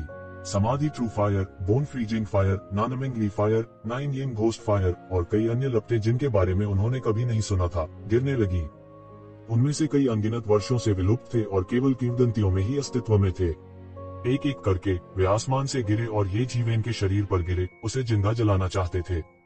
दुआनलोंग कबीले के दाव पुष्टि करने वाले विशेषज्ञ जब इस दृश्य को देखते थे तो लगभग बेहोश हो जाते थे। जिन लोगों के पास मूल रूप से कुछ तरकीबें थी, उन्होंने अब अपने विचारों पर लगाम लगाने की पहल की। क्या मजाक, ये दैवीय क्लेश बहुत भयानक थे। वे इसमें भाग लेने की हिम्मत कैसे करेंगे? अन्यथा यदि वे सावधान नहीं होते तो ये दाव पुष्टि करने वाले विशेषज्ञ भी इसमें फंस जाते। भले ही वे पहले से ही दाव पुष्टि करने वाले विशेषज्ञ हों, उन्हें इन विभिन्न प्रकार की अजीब लपटों का सामना करते समय सावधान रहना होगा। जरा सी लापरवाही और जिंदा जल सकते हैं। पीले झरने के पानी का जिक्र नहीं है जो जमीन से निकलता है और लोगों को पिघला सकता है। आसमान से गिरी सूक्ष्म हवा लोगों को अलग कर सकती थी। वे सोच भी नहीं सकते थे कि किसी का दैवीय क्लेश इतना भयानक कैसे हो सकता है। यहाँ तक जब वे दैवीय क्लेशों से गुजर रहे थे, तब भी उन्होंने सबसे अधिक किसी प्रकार की विषम ज्वाला देखी थी। इतनी विषम लपटों का प्रकट होना असंभव था। दैवीय क्लेश को पार करने की कठिनाई लगभग तेजी से बढ़ गई थी। इस घातक विद्वान की पृष्ठभूमि क्या है? यह दैवीय क्लेश इतना भयानक क्यों है? यह बहुत भयानक है। भले ही मैं अब दैवीय क्लेश को पार कर लूं, मुझे बहुत आत्मविश्वास नहीं होगा। क्या ऐसा हो सकता है कि इस डेडली स्कॉलर ने कुछ ऐसा किया हो जिससे स्वर्ग नाराज होने था? स्वर्ग इतना भयानक दैवीय क्लेश कैसे भेज सकता था? उद्धरण चिन्ह। बहुत से लोग मदद नहीं कर सके, लेकिन ठंडी हवा की सांस ली। उनके चेहरे पीले पड़ गए थे और वे अपनी दिव्य इंद्रियों से अन्वेषण करने का साहस नहीं कर पा रहे थे। एक बार ऐसा करने के बाद वे दैवीय क्लेश से नष्ट हो जाएंगे, पीछे कुछ भी नहीं छोड़ेंगे। इसलिए वे एक शिवेन की वर्तमान स्थिति को पूरी तरह से नहीं देख सके। वे केवल अपनी नंगी आंखों से देख सकते थे। बहुत से लोगों ने स्पष्ट देखने के लिए अपनी धर्म आंखें खोली। ये शक्तिशाली दैवीय क्लेश ये जिवेन के शरीर पर गिरे और सीधे उसे उड़ा दिया। उसका मांस और खून गड़बड़ था, मानो वह किसी भी समय इन दैवीय क्लेशों में पूरी तरह से डूब जाएगा। ये जिवेन ने इन दैवीय क्लेशों का विरोध करने के लिए विभिन्न मार्शल आर्ट का उपयोग करना जारी रखा। हालांकि यह अभी भी एक प्याला पानी था, क्योंकि इनमें से बहुत से ईश्वरीय क्लेश थे। वे घनी तरह से भरे हुए थे और तुरंत उस पर टूट पड़े। उसे सांस लेने का भी मौका नहीं मिला। हालांकि यह जाने का तरीका नहीं था। उन्होंने आकाशीय सम्राट उपकरण शोधन कला का संचालन किया। अब जब चीजें इस पर आ गई थी, तो वह इन सभी दैवीय क्लेशों को आत्मसात करके ही इस भाग को सुरक्षित रूप से पार कर सकता था। ये जिवेन ने फिर से गर्जना की और दिव्य सम्राट टूल रिफाइनिंग आर्ट का संचालन किया। उन्होंने वास्तव में अपने पूरे शरीर को खेती करने के लिए एक मार्शल टूल के रूप में इस्तेमाल किया। स्वर्ण देवत्व बढ़ने लगे। आकाश में दैवीय क्लेश वास्तविक मौलिक ऊर्जा में वृद्धि के तहत कांपने लगे। अनगिनत क्लेश की लपटें, बिजली की पीड़ा, सूक्ष्म हवाएं और अंडरवर्ल्ड का पानी किनफैंग के शरीर द्वारा अवशोषित कर लिया गया था। उनका उपयोग उसके शरीर को गढ़ने, अनगिनत बार उसकी आत्मा और शरीर के बीच संगतता में सुधार करने और उसके शरीर की खामियों को दूर करने के लिए किया गया था। ब्रोकन ड्रैगन कबीले के कई विशेषज्ञ इस दृश्य को देखकर हैरान रह गए। यह दैवीय क्लेश बहुत ही भयानक बात थी। उसने वास्तव में उन्हें आत्मसात कर लिया। उसका शरीर सीधे क्यों नहीं फटा? ये शिवेन के चेहरे पर कुछ असहज भाव प्रकट हो रहे थे। परिवर्तन की उनकी शक्तिशाली महान कला द्वारा इन विभिन्न दैवीय क्लेशों को उनके शरीर में समाहित कर लिया गया था और उनके स्वर्णिम अत्याचारी रूप को संयमित करने के लिए उपयोग किया गया था। उसका सोने का पानी चढ़ा अत्याचारी रूप पहले से ही पूर्णता के करीब था। वास्तव में यह भी कहा जा सकता है कि यह पहली जगह में बिल्कुल सही था। अब वह एक कदम और आगे बढ़ना चाहता था। उसे अपने शरीर को चीर फाड़ कर फिर से परिष्कृत करना था। यह स्टील के एक अच्छे टुकड़े को मजबूत स्तर तक परिष्कृत करने जैसा था। फिर उसे फिर से भट्टी में डालना होगा और उसे फिर से शुद्ध करना होगा। ये जीवेन के लिए इसकी कठिनाई की कल्पना की जा सकती है। उसे अपने शरीर को चीर फाड़ कर फिर से परिष्कृत करना था। इसके अलावा इस लक्ष्य को प्राप्त करने के लिए उसे एक ही समय में कई शक्ति तकनीकों का संचालन भी करना पड़ा। पसंद स्क्रिप्चर का अवलोकन करना, परिवर्तन की महान कला, दिव्य सम्राट टूल, रिफाइनिंग आर्ट, अत्याचारी बॉडी स्क्रिप्चर, इन सभी को एक ही समय में पूरी तरह से संचालित किया जाना चाहिए। यदि उनके मन को शांत करने के लिए कोई प्रबुद्ध मन प्राचीन वृक्ष नहीं होता, तो वह इस तरह के पागल प्रयास को अंजाम देने की हिम्मत नहीं करते। गड़गड़ाहट, हर तरफ ऐसी दहाड़ थी और कोई दूसरी आवाज नहीं सुनाई दे रही थी। यह पूरी तरह से दिव्य क्लेश की आवाज से ढका हुआ था। यह ऐसा था जैसे दुनिया नष्ट हो गई और पुनर्जन्म हुआ। कोई सोच भी नहीं सकता था कि किसी का दैवीय क्लेश इतना प्रबल हो सकता है। बहुत से लोग जो अनंत क्षेत्र में आगे बढ़ना चाहते थे, उनके पास इतना भयानक दैवीय क्लेश नहीं था। ये जीवेन ने अपने दांत पीस लिए और डटा रहा। कितना समय बीत गया उसे पता ही नहीं चला। उन्होंने केवल यही महसूस किया कि हर मिनट और हर सेकंड इतना लंबा था। हर पल उसका शरीर लगातार फटा जा रहा था। साथ ही कोई ऐसी जगह होनी चाहिए जो पूरी तरह से अराजकता के ढेर में तब्दील हो गई हो। कई लोगों की तो इसे देखने की भी हिम्मत नहीं हुई। उन्हें डर था कि वे सभी प्रकार के अराजक ब्रेकडाउन से प्रभावित होंगे और आगे बढ़ने के लिए अपना आत्मविश्वास खो देंगे। पूरे 1 महीने तक दैवीय क्लेश इसी तरह गिरते रहे। द थंडर क्लेश, सूक्ष्म हवा, अंडरवर्ल्ड स्प्रिंग वाटर और वर्ल्ड एक्सटिंग्विशिंग डिवाइन फ्लेम ने गायब होने के कोई संकेत नहीं दिखाए। यह भयानक था। अचानक अंत में आकाश में अतुलनीय रूप से विशाल दिव्य क्लेश बिना किसी निशान के गायब हो गया। मूल रूप से आकाश को भरने वाले विभिन्न दैवीय क्लेश भी अंत में गायब हो गए, केवल एक ब्रह्मांड को प्रकट करते हुए जो पूरी तरह से अराजकता में बदल गया था। क्या ऐसा हो सकता है कि दैवीय क्लेश समाप्त हो गए हों? बहुत से लोगों के मन में अनिवार्य रूप से ऐसा विचार था। उनकी राय में दैवीय क्लेशों के बिना किसी कारण के रुकने की केवल एक ही संभावना थी। वो ये था कि एक शिवेन पूरी तरह से मर चुकी थी। ईश्वरीय क्लेशों के तहत उनकी मृत्यु हो गई थी। यह असंभव नहीं था। इसका मतलब यह नहीं था कि विशेषज्ञ जितना अधिक शक्तिशाली होगा, ईश्वरीय क्लेश उतने ही कम खतरनाक होंगे। क्योंकि विशेषज्ञ जितना अधिक शक्तिशाली होता था, वे उतने ही भयानक दैवीय क्लेशों का सामना करते थे। लेकिन जल्द ही उन्होंने स्पष्ट रूप से एक शिवेन को जमीन पर उदास बैठे देखा। हालांकि वह अत्यंत खेदजनक स्थिति में था, वह अप्रत्याशित रूप से बच गया था। किसी ने नहीं सोचा था कि वह इतने तीव्र दैवीय क्लेशों से बच पाएगा, लेकिन उसने ऐसा किया। और इसी क्षण आकाश में अनंत ब्रह्मांड की गहराई में पतली हवा से एक लंबी नदी प्रकट हुई। यह समय की एक लंबी नदी थी। इसकी शुरुआत सुदूर प्राचीन काल में ब्रह्मांड के जन्म के शुरुआती दिनों में हुई थी। ब्रह्मांड के विनाश के अंत तक इसका अंत और भी असीम था। यह समय की लंबी नदी थी और इतिहास की लंबी नदी भी। और इतिहास की इस लंबी नदी में बहुत समय पहले ये जीवेन की पिछली कई घटनाएं वास्तव में प्रकट हुई थी, कमजोर से मजबूत तक। ये शिवेन होनफिने से खुद को रोक नहीं पा रही थी, लेकिन उसके शरीर पर घाव आश्चर्यजनक गति से ठीक हो रहे थे। वह जानता था कि यह ईश्वरीय प्रतिशोध का अंतिम भाग था, अपने अतीत और भविष्य को काट देना, ताकि वह वास्तव में 3 लोकों या 5 तत्वों में मौजूद न रहे। वह स्वर्गीय मार्ग के नियंत्रण को पार कर जाएगा और अपने जीवन काल में स्वर्गीय मार्ग के नियंत्रण से मुक्त हो जाएगा। इस प्रकार वह वास्तव में अमरता के दायरे में पहुंच जाएगा। जब तक यह एक जीवन था, यह स्वर्गीय मार्ग के नियंत्रण में था। जीवन काल जैसी कोई चीज थी। बात बस इतनी थी कि कुछ लोगों का जीवन काल बहुत लंबा होता था, जबकि अन्य का जीवन काल बहुत छोटा होता था। चाहे वह कितना ही लंबा या छोटा क्यों न हो, वह स्वर्गीय मार्ग के नियंत्रण को पार नहीं कर सकता था। हालांकि अमरता के दायरे में आगे बढ़ने के बाद यह अलग होगा। तब से वह 3 लोकों और 5 तत्वों से बाहर कूद जाएगा। स्वर्गीय मार्ग उसे नियंत्रित करने में सक्षम नहीं होगा। वह सचमुच मुक्त होगा। और समय की यह नदी उनके जीवन काल का प्रतिनिधित्व करती है। जिस स्थान पर लोग पैदा हुए थे और मृत्यु तक, यह एक लंबी सड़क थी। खासकर योद्धाओं के लिए उनका जीवन काल और भी लंबा था। साधारण नश्वर, उन्होंने कितना भी संघर्ष किया, वह बेकार था। वे समय की इस नदी से नहीं बच सके। आखिरकार वे मर जाएंगे, जैसे हजारों नदियां असीम समुद्र में बहती हैं। अपने ताव को सिद्ध करने के लिए किसी को भाग्य की नदी से निकलकर किनारे पर कूदना पड़ता था। इस तरह चाहे भाग्य की नदी कितनी ही अशांत क्यों न हो, जब तक कि किसी को किसी के द्वारा नीचे नहीं धकेला जाता, किसी के जीवन और मृत्यु का उस विशेषज्ञ से कोई लेना देना नहीं होगा जिसने किसी के ध्येयों को सिद्ध किया हो। साथ ही यह सबसे खतरनाक कदम भी था। दूसरों के लिए इसका फायदा उठाना सबसे आसान था। उन असंख्य भूतों को एक एक करके मारना पड़ा। अगर उन्हें मारा नहीं जा सका तो यह एक दोष छोड़ सकता है। यह उल्लेख नहीं है कि उनका जीवन काल असीमित नहीं हो सकता है। अगर इन भूतों को पकड़ लिया गया तो यह उनके लिए घातक कमजोरी भी बन सकता है। यह पिछले दैवीय प्रतिशोध से भी अधिक महत्वपूर्ण था। अचानक उसका शरीर हजारों हजारों भूतों में बदल गया। वह सीधे समय की नदी में जा गिरा और पागलों की तरह अपने अतीत और भविष्य को मारने लगा। जब तक वह इन अतीत और भविष्य को मार देता है, तब तक वह वास्तव में अपने दाव को साबित कर देगा और एक दिव्य प्रतिशोध बन जाएगा। इस सब का वर्णन करने में काफी समय लगा, लेकिन वास्तव में इसमें केवल कुछ सांसें ही लगी। उस भाग्य रूपी नदी में अनेक प्रेत उसके द्वारा हवा में ही मारे गए। उसने पीछे से सभी तरह से मार डाला।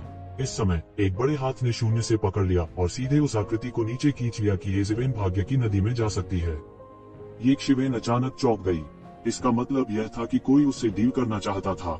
यह उनके लिए सबसे महत्वपूर्ण क्षण था और उनके लिए सबसे महत्वपूर्ण क्षण भी। वह किसी को भी उसे परेशान करने की इजाजत नहीं दे सकता था। एक बार छाया पर कब्जा कर लिया गया तो यह विपरीत पक्ष के लिए बहुत बड़ा संभाल होगा, और अब से उसे विरोधी पक्ष के आदेशों का पालन करना होगा। यह कौन है? अपने आप को दिखाओ। येज़ेबेल पूरी तरह से गुस्से में थी। अप्रत्याशित रूप से कोई पीछे से उसके खिलाफ साजिश रच रहा था। उसके हाथ में एक स्पेस ब्रेकिंग तलवार दिखाई दी और वह अचानक शून्य की ओर कट गया। स्वोश! शून्य में एक बड़ी दरार दिखाई दी। यह पूरी तरह से फटा हुआ था, जैसे कि किसी शक्तिशाली बल द्वारा इसे मौके पर ही फाड़ दिया गया हो।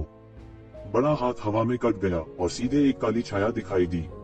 इस काली छाया ने एक काला लबादा पहन रखा था और यह देखना पूरी तरह से असंभव था कि यह कैसा दिखता है या यह कौन है। येज़ेबेल अचानक आग बबूला हो गई। इस समय यह पूरी तरह स्पष्ट था कि यह उसके लिए कितना महत्वपूर्ण था। अब कोई वास्तव में स्थिति का लाभ उठाना चाहता था और उसके लिए परेशानी खड़ी करना चाहता था। कोई कल्पना कर सकता है कि अंत में वह कितना क्रोधित हुआ होगा। स्वोश! हवा में एक लंबा चाबुक फूटा और लबादा पहने आदमी के हाथ से छूट गया। ऐसा लग रहा था जैसे एक लंबा अजगर अराजक वायु प्रवाह के माध्यम से धराशायी हो गया हो। फिर चाबुक की सतह पर एक अकल्पनीय रक्त लाल चमक दिखाई दी, क्योंकि यह येज़ेबेल की ओर जा रहा था। येज़ेबेल ने उपहास किया और कहा, क्या तुम सच में सोचते हो कि मैं एक धक्का देने वाला हूँ? वह आगे बढ़ा और शून्य को चकनाचूर कर दिया। सुनहरी दैवीय शक्ति पूरी तरह से निकल गई। उसके हाथ में स्पेस ब्रेकिंग तलवार ने शून्य को कुचल दिया और लंबे कोड़े पर जमकर प्रहार किया। बूम! जोरदार कंपन हुआ और खून के छींटे फूट पड़े। येज़ेबेल की भयानक ताकत से कपड़े पहने आदमी की हथेली पूरी तरह से चकनाचूर हो गई थी। उनका सोने का मड़ा अत्याचारी रूप पहले से ही बहुत शक्तिशाली था। उल्लेख नहीं करने के लिए उसने ईश्वर के क्लेश की शक्ति को अपने ईश्वर के खोल को परिष्कृत करने के लिए उधार लिया था। कोई भी कल्पना कर सकता है कि उसका भगवान का कवच उसके सुनहरे रंग के अत्याचारी रूप की ताकत से कितना शक्तिशाली होगा। उसने अपना सिर उठाया और ऐसा लग रहा था कि उसे उम्मीद नहीं थी कि येज़ेबेल ऐसी अद्भुत युद्ध शक्ति को बाहर निकालने में सक्षम होगा। यहाँ तक अगर वह पहले ही स्वर्ग के प्रतिशोध को पार कर चुका था, तो इस समय उससे निपटना और भी मुश्किल लग रहा था। भाड़ में जाओ! येज़ेबेल ने आगे कदम बढ़ाया और दोनों हाथों से तलवार पकड़ ली। वह एक पहाड़ को विभाजित करने की गति से सीधे नीचे गिर गया। तलवार की ऊर्जा आड़ी तिरछी हो गई और शून्य को विभाजित कर दिया। अनगिनत सिद्धांत पूरी तरह से प्रकट हुए। इस समय उन्हें किसी भी अति सुंदर तलवार तकनीक का उपयोग करने की आवश्यकता नहीं थी। वह अपने बल से लबादे वाले आदमी को पूरी तरह से दबा रहा था। टकराना! लबादा पहने हुए आदमी चिल्लाया और येज़ेबेल ने उसे उड़ा दिया। उसके शरीर की सभी हड्डियां येज़ेबेल के भयानक दैवीय दबाव से पूरी तरह से टूट चुकी थीं। लेकिन इस लबादे वाले आदमी का पीछे हटने का जरा सा भी इरादा नहीं था। हालांकि उसके हाव भाव तो नहीं देखे जा सकते थे, लेकिन अंदाजा लगाया जा सकता था कि वह बेहद पागल था। उसका पूरा शरीर भी पूरी तरह से एक दैवीय दबाव के दबाव से मुक्त हो गया। वह दाव कन्फर्मिंग विशेषज्ञ भी थे। एक के बाद एक परमेश्वर के शासन की जंजीरें पूरी तरह आपस में गुंथी हुई थी। जब वह ठीक हो रहा था, उसने एक बार फिर लंबे चाबुक को एक लंबे अजगर में बदल दिया और येज़ेबेल की ओर तेजी से दौड़ा। ऐसा लग रहा था कि उसे जीवन और मृत्यु की जरा भी परवाह नहीं है। वह केवल येज़ेबेल को मरना चाहता था। येज़ेबेल ने स्पेस ब्रेकिंग तलवार को अपने हाथ में पकड़ रखा था और इसकी शक्ति अनंत थी। परमेश्वर के प्रतिशोध को पार करने से पहले उसका कौशल और भी अधिक शक्तिशाली था। परमेश्वर के प्रतिशोध के कारण लगी चोटें भी आश्चर्यजनक गति से ठीक हो रही थीं। यह कहा जा सकता है कि वह हर मिनट और सेकंड में मजबूत होता जा रहा था।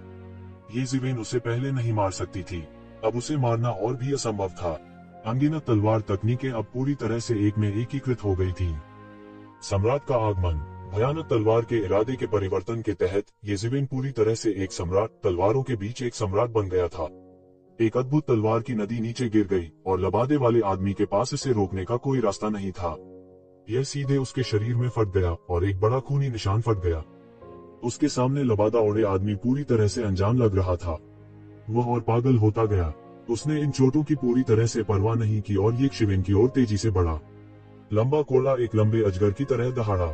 जानवर दाव, ये ज़िवेन कायम रही। जोर की दहाड़ के साथ उसने एक मुक्का मारा और पौराणिक जानवरों की दहाड़ के अनगिनत आंकड़े दिखाई दिए।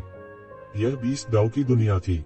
अनगिनत पौराणिक जानवर और खूंखार जानवर इस पल में पूरी तरह से पुनर्जीवित हो गए थे। उन्होंने खूंखार जानवरों की एक सेना बनाई और लबादे पहने आदमी की ओर दौड़ पड़े। यह एक पूरी दुनिया थी। जब यह नीचे आया तो इसने दुनिया को पूरी तरह से नष्ट कर दिया। यहाँ तक कि लबादा ओढ़े मनुष्य को भी, जो पहले ही पागल हो चुका था, कुचलकर मार डाला गया। उसके शरीर की सारी हड्डियां पूरी तरह से चूर चूर हो गईं। मानव दाव मुठ थी। ये ज़िवेन ने एक और मुक्का मारा। इस समय यह मानव दाव की दुनिया थी।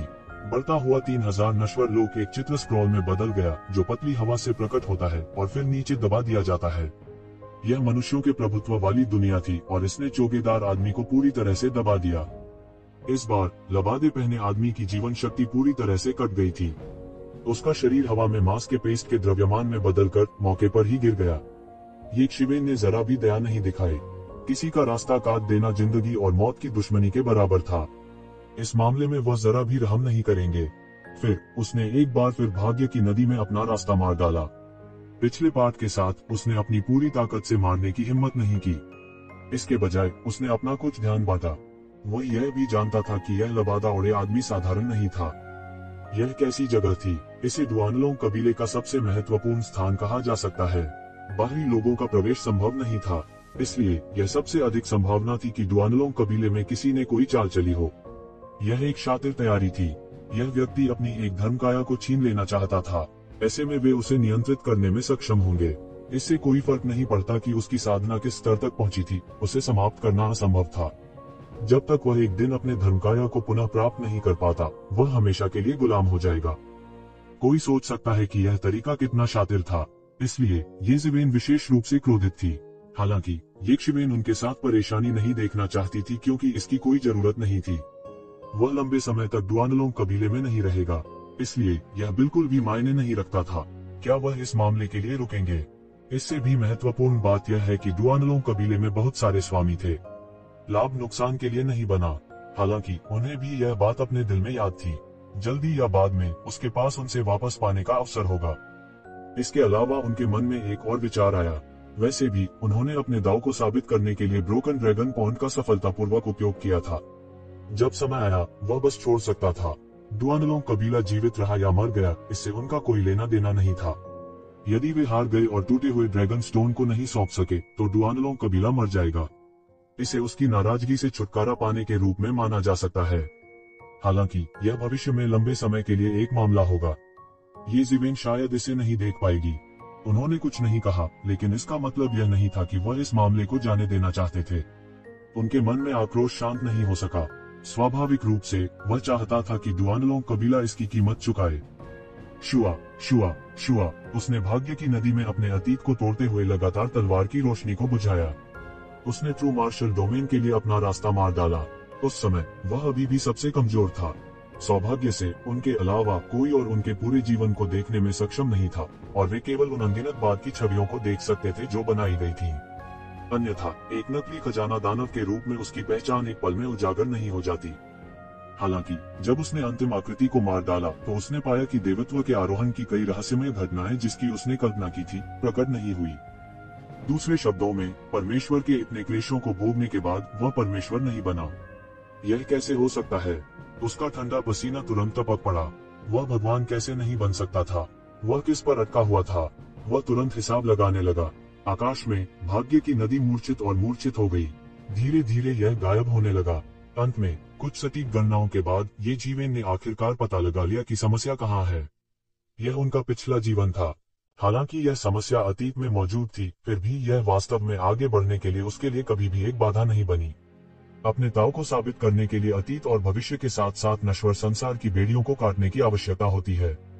इसका मतलब यह नहीं था कि कोई भावनाहीन राक्षस बन जाएगा। विशेष रूप से हवा और गड़गड़ाहट के पंख जो कई वर्षों से नहीं बदले थे, वे भी उस समय विकसित हुए थे। उन्हें लाइट विंग्स में अपग्रेड किया गया था और उनकी गति पहले की तुलना में 10 गुना अधिक तेज थी। कई लोग और भी खूंखार थे। चूंकि ऐसा कुछ पहले ही हो चुका था, दोनों पक्ष पहले से ही एक दूसरे के गले लग गए थे। एक पैसे के लिए, 1 पाउंड के लिए, 1 पाउंड के लिए, 1 पाउंड के लिए। तुम्हारी हिम्मत कैसे हुई हमें धमकी देने की? एक बूढ़ा देवता बोला। उनका लहजा सदमे और गुस्से से भरा था। हालांकि इस अवस्था को बनाए रखने के लिए बहुत अधिक ची की आवश्यकता होती है। आमतौर पर पवन पंत लगभग 100,000 किलोमीटर की दूरी ही तय कर सकते थे। फिर भी उसे सब बाहर जाना होगा। बेशक वे नहीं जानते थे कि जिस टूटे हुए ड्रैगन स्टोन को वे खोज रहे थे वह येज़िविन के हाथों में था, अन्यथा वे पागल हो गए होते। इससे भी महत्वपूर्ण बात यह है कि हालांकि उन्होंने इस बार अपने ताव को पूरी तरह साबित नहीं किया, लेकिन उनकी ताकत में काफी सुधार हुआ था। मार्शल आर्ट के बारे में उनकी समझ अतीत में समझ से बाहर थी। उसका भौतिक शरीर लंबे समय से एक दिव्य खोल में बपतिस्मा ले चुका था और वह सब कुछ देख सकता था। कई मार्शल आर्ट में पल भर में ही धरती को हिला देने वाले बदलाव आ गए थे। क्या यह घातक विद्वान अपना दाव सिद्ध करने में सफल हुआ? यदि उसने नहीं किया तो पिछले दैवीय क्लेश नकली नहीं थे। हालांकि यदि उन्होंने अपने दाव को सिद्ध किया तो उन्होंने अपने दाव को सिद्ध करने पर स्वर्गीय घटनाओं को क्यों नहीं देखा? हालांकि उनके पिछले जीवन की विभिन्न बातें उनके दिल में एक गांठ बन गई थी। यह उनके हृदय में कभी नहीं सुलझ सका। हालांकि वे सभी प्रकार के सिद्धांतों को समझते थे, लेकिन इस दुनिया में हर चीज को सिद्धांतों के साथ नहीं समझाया जा सकता था। येज़िवेन अपने हाथ उसकी पीठ के पीछे करके खड़े हो गए और कहा, क्यों? तुम बाहर आकर मुझे स्पष्टीकरण क्यों नहीं देते? किसी भी स्थिति में इस अनुभव से बचना असंभव था। यह ठीक इसी वजह से है कि मैं हत्या की होड़ में नहीं गया। येज़िवेन की अभिव्यक्ति ठंडी थी। वह मजाक नहीं कर रहा था। नहीं तो क्या आपको लगता है कि मैं अभी भी यहाँ होता? इससे भी महत्वपूर्ण बात यह है कि बपतिस्मा लेने के बाद येज़िवेन के शरीर की ची आध्यात्मिक शक्ति में परिवर्तित हो गई थी। यह ची से कई गुना अधिक उन्नत थी। दोनों द्वारा प्रदान की गई ऊर्जा एक युद्धपोत की तरह थी जो मूल रूप से कोयले को जला रही थी, लेकिन अब यह परमाणु शक्ति द्वारा संचालित थी। अपने स्वयं के एक हिस्से को छीन लेना और फिर गुलाम बनने के लिए दूसरे द्वारा नियंत्रित किया जाना, इस तरह की बात आम थी और दुर्लभ नहीं थी। इस्तेमाल किए गए तरीकों को बेहद शातिर कहा जा सकता है। कई दाव पुष्टिकरण विशेषज्ञों के लिए इस तरह की बात वर्जित थी, क्योंकि ऐसे कई लोग थे जिन्होंने इस तरह की चीजों का सामना किया था। यह ईश्वरीय क्लेश का एक हिस्सा था, मानव निर्मित आपदा। हालांकि यह समझ में आता था, फिर भी इसने अनगिनत लोगों को नाराज किया। एक बार जब यह मामला फैल गया तो डुआनलोंग कबीले की ताकत के साथ यह स्वाभाविक रूप से जनता का गुस्सा नहीं भड़काएगा और लोग उनसे हिसाब चुकता करने आएंगे। हालांकि उनकी प्रतिष्ठा स्वाभाविक रूप से गिर जाएगी। अगर वह अपने डीओ को साबित करना चाहता था तो उसे अतीत की हर बात को जाने देना था। वह इस जीवन में सब कुछ छोड़ सकता था और ऐसा कुछ भी नहीं था जिसे वह जाने नहीं दे सकता था। बहुत से लोग मदद नहीं कर सके, लेकिन उनके दिल में एक कड़वी मुस्कान आ गई। परेशान क्यों होना? मूल रूप से उनके पास इस प्रतिभा को उज्जवल भविष्य के साथ भर्ती करने का मौका था। भविष्य में डुआनलान कबीले के पास एक और अद्वितीय स्वर्ग का पसंदीदा होगा। इस बार वह अपना दाव सिद्ध करने में तो सफल हो गया था, पर वह भी असफल हो गया था। उसके लिए स्वर्ग के दायरे में जाना अनिवार्य था। साधन सम्राट स्वर्ग छोड़ने के बाद उसे स्वर्ग के दायरे में जाना पड़ा। यदि वह इस समस्या को हल नहीं कर पाता तो वह कभी भी अपने डीओ को सिद्ध नहीं कर पाता। यहाँ तक अगर वह भगवान बन भी जाता है तो उसका जीवन काल देर सवेर समाप्त हो जाएगा और वह इतिहास में अपने जीवन काल को समाप्त करने वाला पहला भगवान बन जाएगा। इस विचित्र स्थिति को देखकर सभी लोग थोड़े अवाक रह गए। लाइट विंग्स के आकस्मिक फ्लैप के साथ वह 300,000 किलोमीटर की यात्रा कर सकता था। लाइटनिंग विंग्स की विस्फोटक स्थिति की तुलना में यह बहुत बुरा नहीं था। कोई भी येज़िवेन की बॉडी मूवमेंट तकनीक के वर्तमान स्तर की कल्पना कर सकता है। अपने पिछले जन्म में वह उस नीले ग्रह पर एक साधारण व्यक्ति था। ये लोग भी दाव पुष्टिकरण विशेषज्ञ थे, इसलिए वे स्वाभाविक रूप से समझ गए थे कि एक दाव पुष्टिकरण विशेषज्ञ के लिए अपने अतीत और भविष्य के स्वयं को काटने के सबसे महत्वपूर्ण क्षण में घात लगाकर हमला करना कैसा होता है। आप किस प्रकार का स्पष्टीकरण चाहते हैं? मैं डुआनलोंग कबीले ब्रोकन ड्रैगन पॉइंट के गुप्त क्षेत्र में घात लगाकर बैठा था, और यह तब था जब मैं अपने अतीत और भविष्य को काट रहा था। मुझे लगता है कि आप इस बारे में बहुत स्पष्ट हैं कि इसका क्या मतलब है। येज़िवेन का चेहरा गंभीर था, उसकी आंखें शून्य की परतों के माध्यम से देख सकती थीं, और वह डुआनलान कबीले के दाव पुष्टिकरण विशेषज्ञों के बदसूरत भावों को देख सकता था। घातक विद्वान, आपकी इतनी कृतघ्न होने की हिम्मत कैसे हुई? यदि यह आपके दायरे के साथ हमारे टूटे हुए ड्रैगन तालाब के लिए नहीं होता तो आप दाव की पुष्टि करने में कब सक्षम होते? किसी ने गुस्से में कहा। उनमें से कुछ ने यह भी महसूस किया कि येज़िवेन कृतघ्न था और एक छोटी सी बात पर हंगामा कर रहा था। यह उसके लिए दाव हासिल करने की अंतिम बाधा बन जाएगा। मूल रूप से वह लाइट विंग्स के तीसरे स्तर तक साधना नहीं कर सका, क्योंकि गति के नियम की उसकी समझ पूरी तरह से अपर्याप्त थी। दैवीय क्लेश की तीक्ष्णता का अनुभव करने और दैवीय खोल में बदलने के बाद कई नियम जिन्हें वह अतीत में समझ नहीं पाया था अब उसके नियंत्रण में थे। सटीक होने के लिए यह कहा जाना चाहिए कि इस पक्ष पर ध्यान देने वाले सभी दाव पुष्टिकरण विशेषज्ञ पूरी तरह से गूंगे थे, क्योंकि वे उनके सामने अजीब दृश्य का वर्णन नहीं कर सकते थे। वे भावशून्य थे, लेकिन सबकी दृष्टि में स्वाभाविक रूप से वे समझ गए थे कि उनके हृदय में जो क्रोध है वह नहीं धुल सकता। एक भगवान का गुस्सा दुनिया को उल्टने के लिए काफी था। इसके अलावा उन सभी ने अभी अभी येज़िवेन का अद्भुत दैवीय क्लेश देखा था। दैवीय क्लेश के मानक के अनुसार येज़िवेन का भविष्य असीम और अकल्पनीय रूप से उज्जवल था। उनका अतीत और भविष्य निश्चित रूप से सिर्फ ट्रू मार्शल डोमेन से शुरू नहीं हुआ था। यद्यपि उनके सैकड़ों वर्षों के जीवन काल की तुलना में यह पृथ्वी पर केवल 20 वर्ष था, यह उनके इस जीवन का सबसे महत्वपूर्ण चरण था। फिर वह हमेशा के लिए उपहास का पात्र बन जाएगा। जीवन चुराने वाले विद्वान, आप किस प्रकार का स्पष्टीकरण चाहते हैं? शून्य से एक पुरानी आवाज निकली जो थोड़ी शर्मिंदा और गुस्से में लग रही थी। अगर कोई अंतर होना ही था तो यह होगा कि उसका जीवन काल सही मायने में हमेशा के लिए जीने में सक्षम होने के स्तर तक नहीं पहुंच सकता था। चूंकि आप सभी ने ऐसा कहा है तो इस मामले को लिखा गया है, तुम्हारा और मेरा एक दूसरे का कोई कर्ज नहीं है। येज़िवेन ने जाने का नाटक किया। एक आदमी को अपने चेहरे की जरूरत होती है और एक पेड़ को अपनी छाल की। जब कोई इस स्तर तक साधना करता है, अधिकतर समय वे अपने चेहरे के लिए जीते हैं। कई गूढ़ चीजें जिन्हें रहस्यमय स्थान के विश्लेषण के बिना नहीं समझा जा सकता था, अब उसके द्वारा लगभग तुरंत समझ में आ गई थी। वह पहले ही दैवीय क्लेश से गुजर चुका था और कानून के बपतिस्मा का अनुभव कर चुका था। संक्षेप में, वह पहले से ही एक देवता से अलग नहीं था। यह मत कहो कि इसका आपके डुआनलोंग कबीले से कोई लेना देना नहीं है। क्या आपको लगता है कि लोग इस पर विश्वास करेंगे? प्रतिष्ठित डुआनलोंग कबीले ने वास्तव में इस तरह का घृणित काम किया है। देखते हैं कि क्या यह बाहर निकलने पर हंगामा खड़ा कर देगा। येज़िवेन ने सीधे चेहरे से कहा और उपहास करना जारी रखा। अन्यथा यदि वह शाश्वत क्षेत्र या यहाँ तक कि शाश्वत क्षेत्र के दर्जनों या उससे भी अधिक विशेषज्ञों से घिरा हुआ होता तो उससे बचना वास्तव में कठिन होता। उसके पिछले जन्म की सारी बातें उसके हृदय की तह में पूरी तरह से दबी हुई थी। वह आमतौर पर इसके बारे में नहीं सोचता था, लेकिन इसका मतलब यह नहीं था कि वह अतीत के इस हिस्से को पूरी तरह से भूल चुका था और उसने अभी भी अतीत को नहीं काटा था। अतीत के साथ यह भविष्य में दिखाई देगा। अतीत, वर्तमान और भविष्य के साथ एक शुरुआत और एक अंत होगा। यह कुछ ऐसा था जिसे टाला नहीं जा सकता था। पहले वह वास्तव में बहुत गुस्से में था। दूसरा, इस तरह हमला किए जाने के बाद उसके लिए कुछ न कहना असामान्य होगा। यह निश्चित रूप से कुछ पुराने लोगों के संदेह को जगाएगा। वैसे भी वह उनके साथ बाहर होने वाला था, इसलिए वह ऐसा करने का अवसर भी ले सकता था। इसके विपरीत यह अभी भी उनके जीवन का सबसे महत्वपूर्ण पड़ाव था। लेकिन वे इस बात को स्वीकार नहीं कर पा रहे थे कि यह जूनियर वास्तव में उन्हें धमका रहा है। वे सभी एक ही दाव के विशेषज्ञ थे, लेकिन वरिष्ठता में अंतर था। यह व्यक्ति बहुत अहंकारी था और यह डुआनलोंग कबीले के गुप्त क्षेत्र में भी था। यदि उनके साथ ऐसा होता तो यह भी एक मृत गांठ होती जो तब तक नहीं रुकती जब तक कि उनमें से एक की मृत्यु नहीं हो जाती। क्या आपको लगता है कि यह एक खतरा है? येज़िवेन अभिव्यक्तिहीन थी। यह मैं न्याय की तलाश कर रहा हूँ। अगर यह तुम होते तो क्या तुम उदासीन होते? लेकिन ये अतीत और भविष्य अब उसे प्रभावित नहीं कर सके। उसका कोई अतीत नहीं था और चूंकि कोई अतीत नहीं था, स्वाभाविक रूप से कोई भविष्य नहीं था। अतीत के बिना स्वाभाविक रूप से कोई जीवन और मृत्यु नहीं थी। यह जीवन के अंत के कारक को स्रोत से अलग करने के लिए था और इस समस्या को हल करने का सुराग पौराणिक स्वर्ग क्षेत्र था। शायद वह वहां वापस जाने का रास्ता खोज सकता था। अब इस प्रतिभा को विपरीत दिशा में धकेलने की भावना थी। यही उनकी सबसे बड़ी खामी थी। यह ठीक इसी वजह से था कि भले ही वह डुआनलोंग कबीले के प्रतिबंधों की परतों में था, उसे भरोसा था कि वह सकुशल बच सकता है। बेशक आधार यह था कि वह उन्हें अचानक पकड़ सकता था। उसकी टकटकी चाकू की तरह तेज थी, हजारों मील को रोशन करती थी। हालांकि उसने पूरी तरह से दाव की पुष्टि नहीं की थी, उसके साधन कई देवताओं की तुलना में कहीं अधिक तीक्ष्ण थे। दृश्य मृत मौन था। यदि ब्रोकन ड्रैगन पूल में किनारे पर तेज लहरों की धड़कन की आवाज जो क्रोधित ड्रैगन की दहाड़ जैसी थी, तो वास्तव में ऐसा ही था। लेकिन इस समय उसके पास कोई दूसरा रास्ता नहीं था। दोष अभी भी मौजूद था और वह इसे अनदेखा नहीं कर सका। कई खतरनाक आभा फीकी दिखाई दी। डुआनलोंग कबीले के इन आकाओं से निपटना आसान नहीं था। इंतजार, यह दानव पंखों का तीसरा रूप था।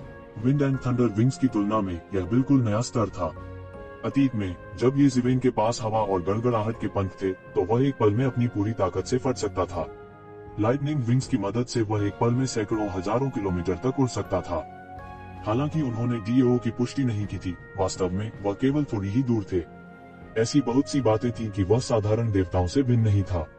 बहुत सी बातें जो वह पहले नहीं समझ पाता था, अब वह थोड़े से विचार से पूरी तरह से समझ सकता था। ये जिवेन अभिव्यक्तिहीन थे, जैसे कि उन्होंने डुआनलोंग कबीले के इनाकाओं की हत्या करने के बेहोश इरादे को महसूस नहीं किया। वास्तव में उसका पूरा शरीर तनावग्रस्त था। इस स्थान पर वह स्वाभाविक रूप से डुआनलोंग कबीले के साथ बाहर नहीं निकलना चाहता था, लेकिन धनुष पर तीर चलाना पड़ा। वह कारण समझ गया, लेकिन यह उसका जुनून बन गया था और वह इसे हल नहीं कर सका। एक काले कपड़े वाला बूढ़ा खड़ा हुआ और सीधे शून्य से प्रकट हुआ, अब अंतहीन शून्य में छिपा नहीं था। उसने येशिवेन को एक जटिल अभिव्यक्ति के साथ देखा, कुछ के बारे में सोच रहा था। मैं डुआनलोंग वुमिंग का पिता हूँ, जो डुआनलोंग परिवार का वर्तमान गुरु है। येशिवेन की आंखें अचानक सतर्क हो गईं।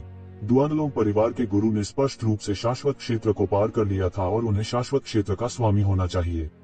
यह स्तर शाश्वत क्षेत्र से एक उच्च स्तर था और इसे मारना पूरी तरह से कठिन था।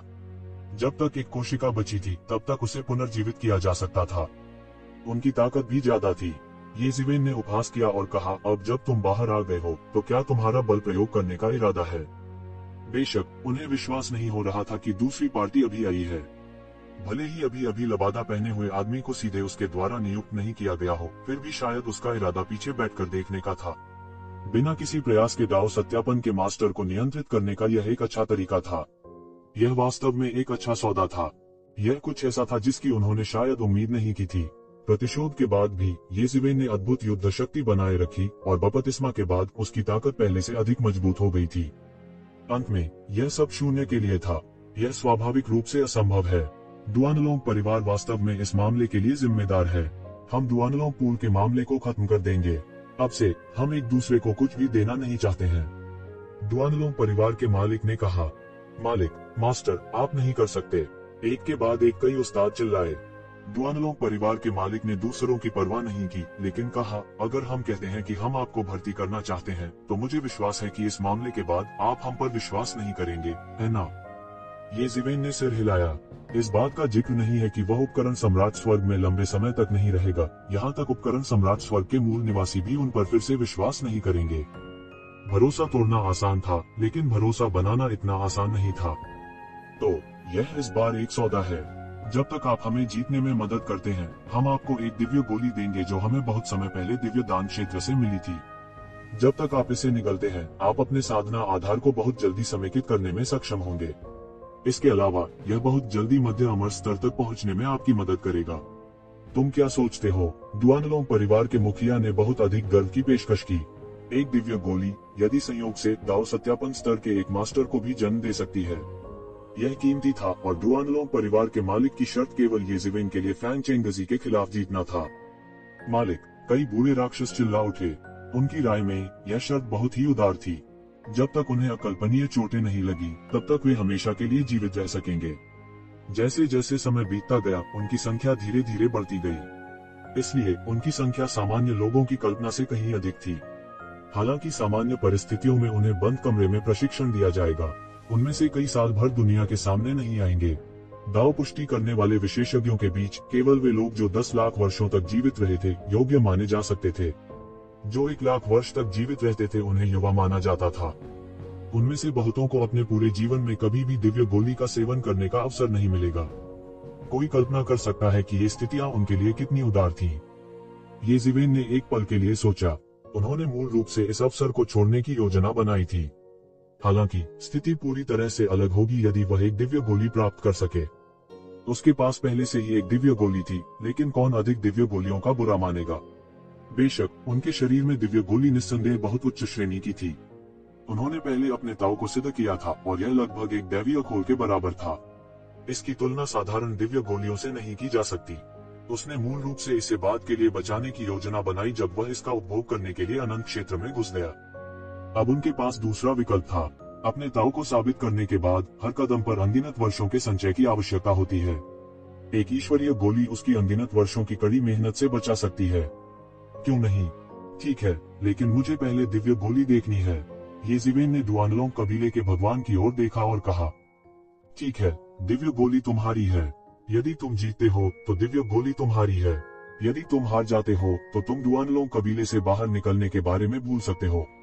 डुआनलोंग कबीले के भगवान ने बेहोश होकर कहा, उनके शब्द अतुलनीय रूप से ठंडे थे। उनके बेटे को घायल करने वाले इस लड़के के बारे में उन्हें अच्छा आभास नहीं था। यह पहले से ही बहुत चतुर था कि उसने व्यक्तिगत रूप से कोई कदम नहीं उठाया। इससे भी महत्वपूर्ण बात यह है कि यह एक ऐसी लड़ाई थी जिसे डुआनलोंग कबीला हारने का जोखिम नहीं उठा सकता था। मालिक, सब दंग रह गए। उनके कबीले के भगवान का क्या हुआ जो हमेशा हत्या करने में निर्णायक रहे हैं? वह रियायतें क्यों देता रहा? कहा जा सकता है कि वह कदम दर कदम पीछे हट रहा था। केवल ये ज़िवेन ही कुछ जानती थी, क्योंकि टूटा ड्रैगन स्टोन त्यानयुआन में रमे था। डुआनलोंग कबीले के लिए यह लड़ाई वास्तव में कुछ ऐसी नहीं थी जिसे वे हारना बर्दाश्त नहीं कर सकते थे। ड्रैगन ब्रेक स्टोन को खोने से भी बुरा यह था कि एक बार जब वे हार गए और ड्रैगन ब्रेक स्टोन को सौंपने में असमर्थ थे, तो वे हथियार सम्राट मंडप द्वारा पूरी तरह से पराजित हो सकते थे, जिसके पास उनके कानों को ढकने के लिए कोई समय नहीं बचा था और अनगिनत वर्षों की विरासत होगी उनके हाथ में कट गया। डुआनलोंग कबीले के कुलपति ने अन्य लोगों की आपत्तियों की परवाह नहीं की और ये ज़िवेन के हाथ में एक दिव्य गोली भेजी। यह एक स्वर्ण दिव्य गोली थी। दैवीय गोली अनगिनत सरल और बिना अलंकृत दाव पैटर्न के साथ उकेरी गई थी। इसने अद्भुत औषधीय प्रभावकारिता को उजागर किया और इसमें सरल और गहन सिद्धांत शामिल थे। हालांकि डिवाइन पिल को उड़ने से रोकने के लिए इसे सरनी द्वारा अवरुद्ध कर दिया गया था। भले ही इसमें कोई आध्यात्मिक ज्ञान न हो, दिव्य गोली पहले से ही एक दिव्य वस्तु थी। स्वाभाविक रूप से इसकी आध्यात्मिक प्रकृति थी। अगर कोई सावधान नहीं होता तो वह उड़ सकता था। ये ज़िवेन ने त्यानयुआन दर्पण में सीधे दिव्य गोली प्राप्त की। उनकी अभिव्यक्ति शांत थी और कोई उत्तेजना नहीं थी, क्योंकि दिव्य गोली को अब निगलना बेकार था। दूसरों को पता नहीं था, केवल वह जानता था कि वह आखिरी कदम पर फंस गया था। वह एक वास्तविक देवता थे। वह अपने पिछले जीवन की बेड़ियों और गांठों को नहीं सुलझा सका। दैवीय गोली को निगलना भी बेकार था और बेकार भी। किसी आपदा को खत्म करने के लिए किसी का पैसा लेना भी कुछ ऐसा था जो किया जाना चाहिए। इस समय डुआनलोंग शहर से हजारों किलोमीटर दूर एक स्थानिक दोष में अनगिनत अत्याचारी व्यक्ति एकत्रित हो रहे थे। बार बार चीखें सुनाई दे रही थीं। एक अतुलनीय रूप से विशाल लड़ाई का अखाड़ा क्षैतिज रूप से ऊपर पड़ा हुआ था। लड़ाई के अखाड़े के चारों ओर कई आकृतियां शून्य में तैर रही थीं। वे बीच हवा में छिपे हुए थे। अप्रत्याशित रूप से वे सभी देवताओं के दायरे से ऊपर के बिजली घर थे। लड़ाई के मैदान में दो शख्सियतें जमकर लड़ रही थीं। एक पल में यह अज्ञात था कि वे 1000 या 10,000 बार लड़ेंगे। बूम बूम बूम, टक्कर की आवाज से आसमान थर्रा उठा। भयंकर टक्कर और विनाश के भयानक दृश्य से एक आकृति अलग हो गई और लड़ाई के मैदान पर भारी पड़ गई। सभी की निगाहें आकृति पर टिकी थीं।